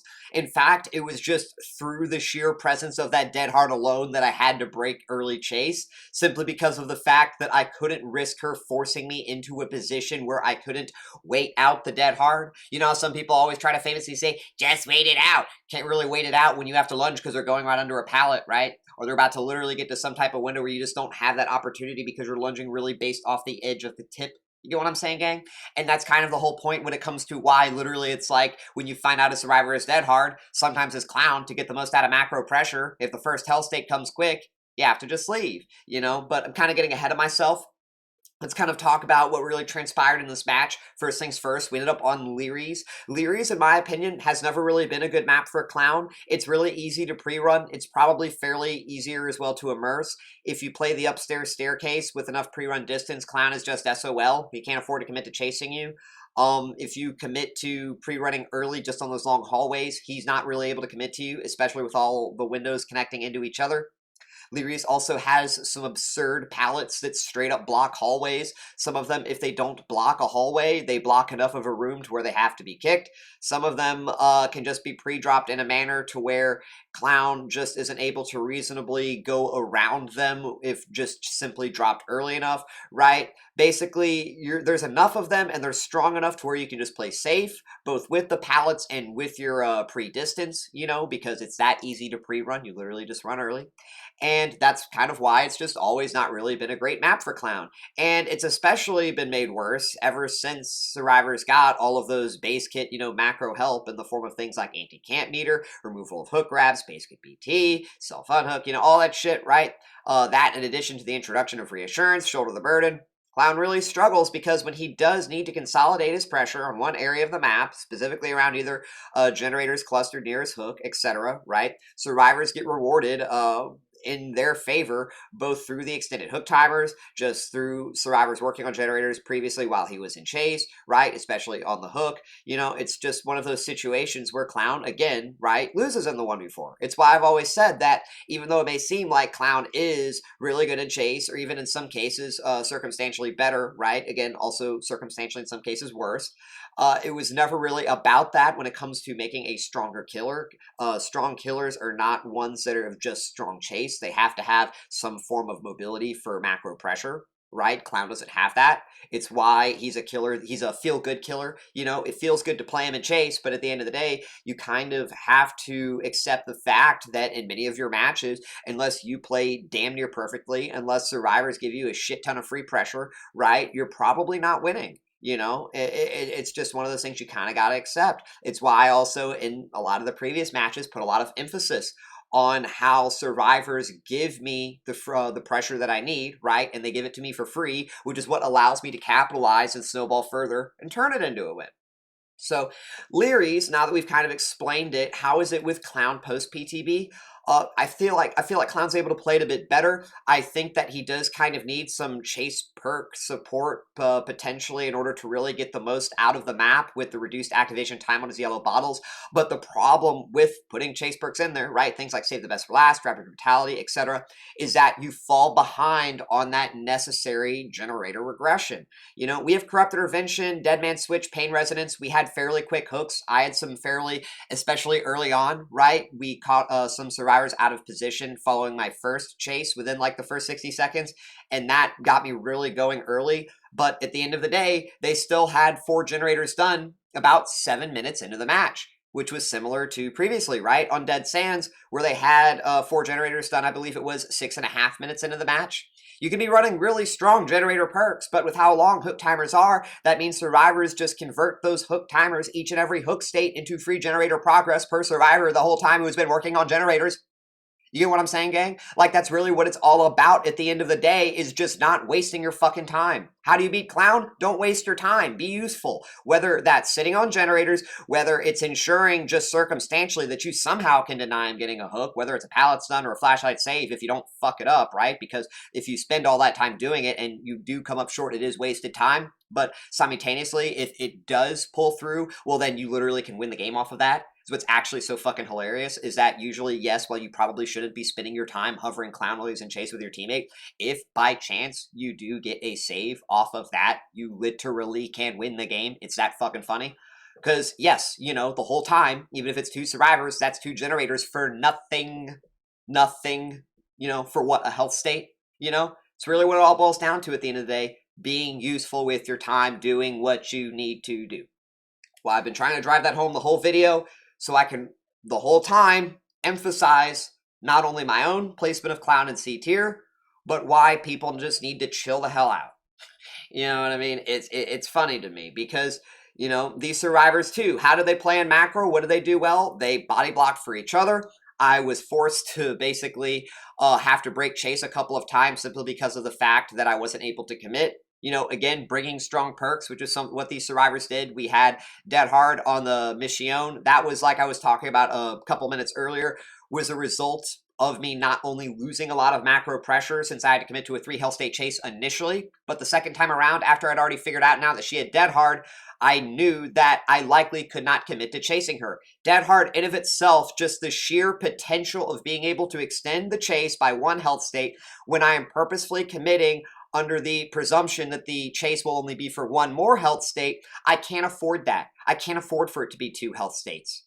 If it's 2 health states, that's a generator. Yeah, very likely, especially on Leary's. We had not gone through at some point some of the pallets, which straight up block hallways, right? They hadn't even nearly gone through the sheer volume of strong pallets that I was previously mentioning that exists on this map.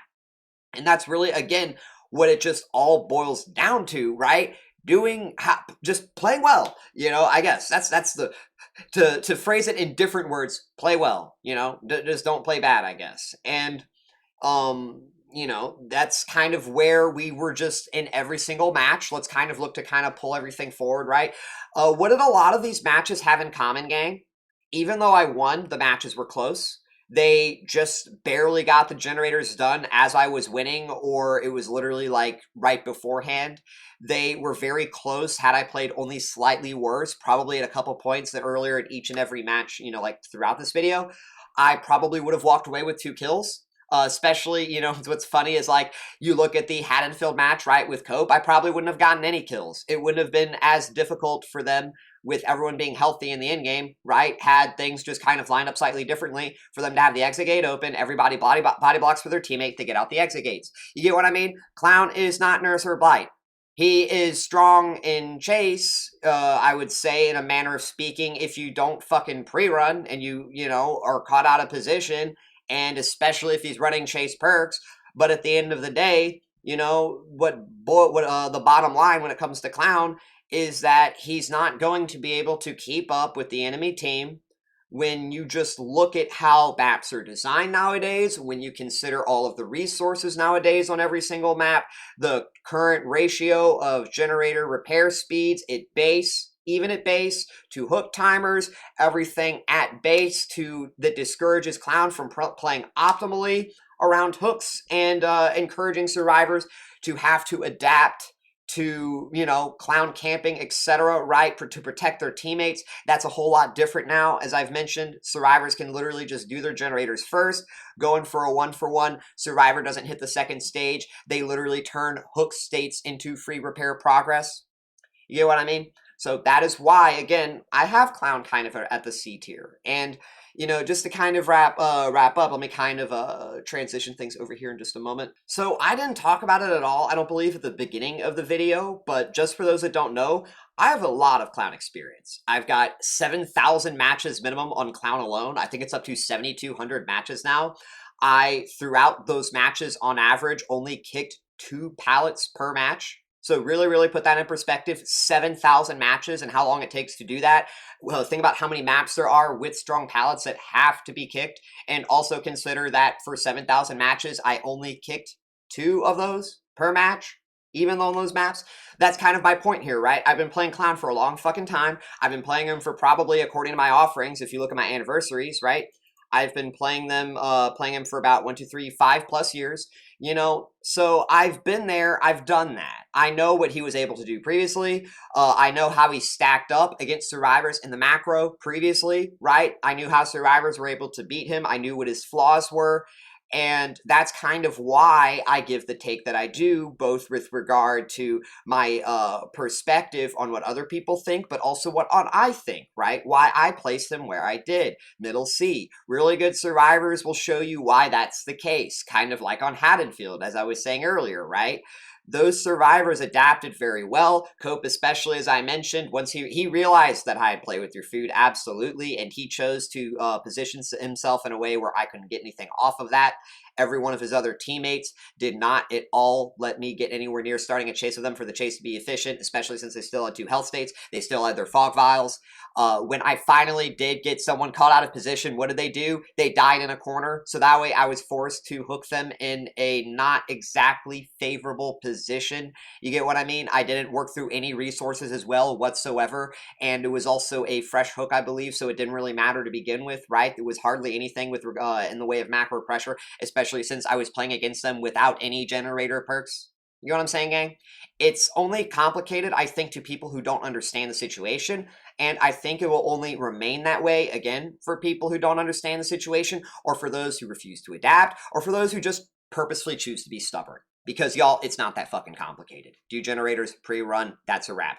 So I think that just about wraps everything up, gang. You know, this ended up being way longer than I thought, but when it comes to including the necessary details, I do what I feel like I need to do in order to make sure that I say the things that I need to say, right? You know, but that's really what it all boils down to. That's why I make the content that I do in the manner speaking like it, you know, that's why the cookie crumbles, I guess, yada, yada, because I wanted to make sure people really understood both why I feel like clown is the way that it is, since I knew it's going to catch people off guard, but I thought maybe it would give some people comfort hearing my thoughts on how to play against it, because, you know, especially like I said, I feel like it's just a matter of not understanding.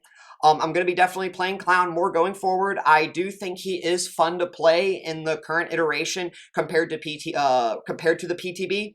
The PTB, because the numbers were reduced, the nerfs to the add-ons, in addition to this being 12%, that fucking killed things, gang. We are making some things work with the pinks at the moment with 14%, given that the add-ons themselves were not nerfed, but we've had some extremely close calls just even now post-PTB, which does make me think, right, if they were to nerf the numbers on the add-ons, if they were to touch anything with the bottles, that would be extremely fucking bad. We would be going back to the PTB stance of clown when it comes to his chase potential, and that's not even going to be at the benefit of making his macro and map potential better. You get what I'm saying, gang? In essence, from there, we will be going from a side grade, as I've described it, into a nerf. So it's very, very important, right, in my opinion, for that to kind of be not only understood for other people, so, you know, how to play against clown, so it's not as if he ends up nerfed in a way that's not necessary, but also beyond just even that, nerfing him to a degree where no one's going to want to play him. So on that, I hope y'all really like this video. I don't know where I'm doing with the clown guy, but we'll have to see. You know, I'm still kind of figuring out the state of clown at the moment and really what to do with that. If you're interested in learning how to play Clown better, I have my very detailed Clown guide that I was just talking about that I'll be sure to link in the description. I also stream live on Twitch during the weekdays. My schedule is still getting finalized and ordered, but I'll link to my stream in the description as well. And lastly, if y'all really like this video, the work I put into it, sorry for a little bit of repetition, y'all. I am tired of putting so many hours into this over the last few days. But I'd really appreciate it if you'd like and subscribe, not just for yourself because you'll know when I post new videos, but also because it really helps me out a lot with the YouTube algorithm. It's going to push my videos to more people, which means more people are able to tune in and learn about the game from me as well. So it's what I really like about making videos is just that. So on that, I hope y'all really enjoyed this video, and I'll see y'all next time. Later, gang.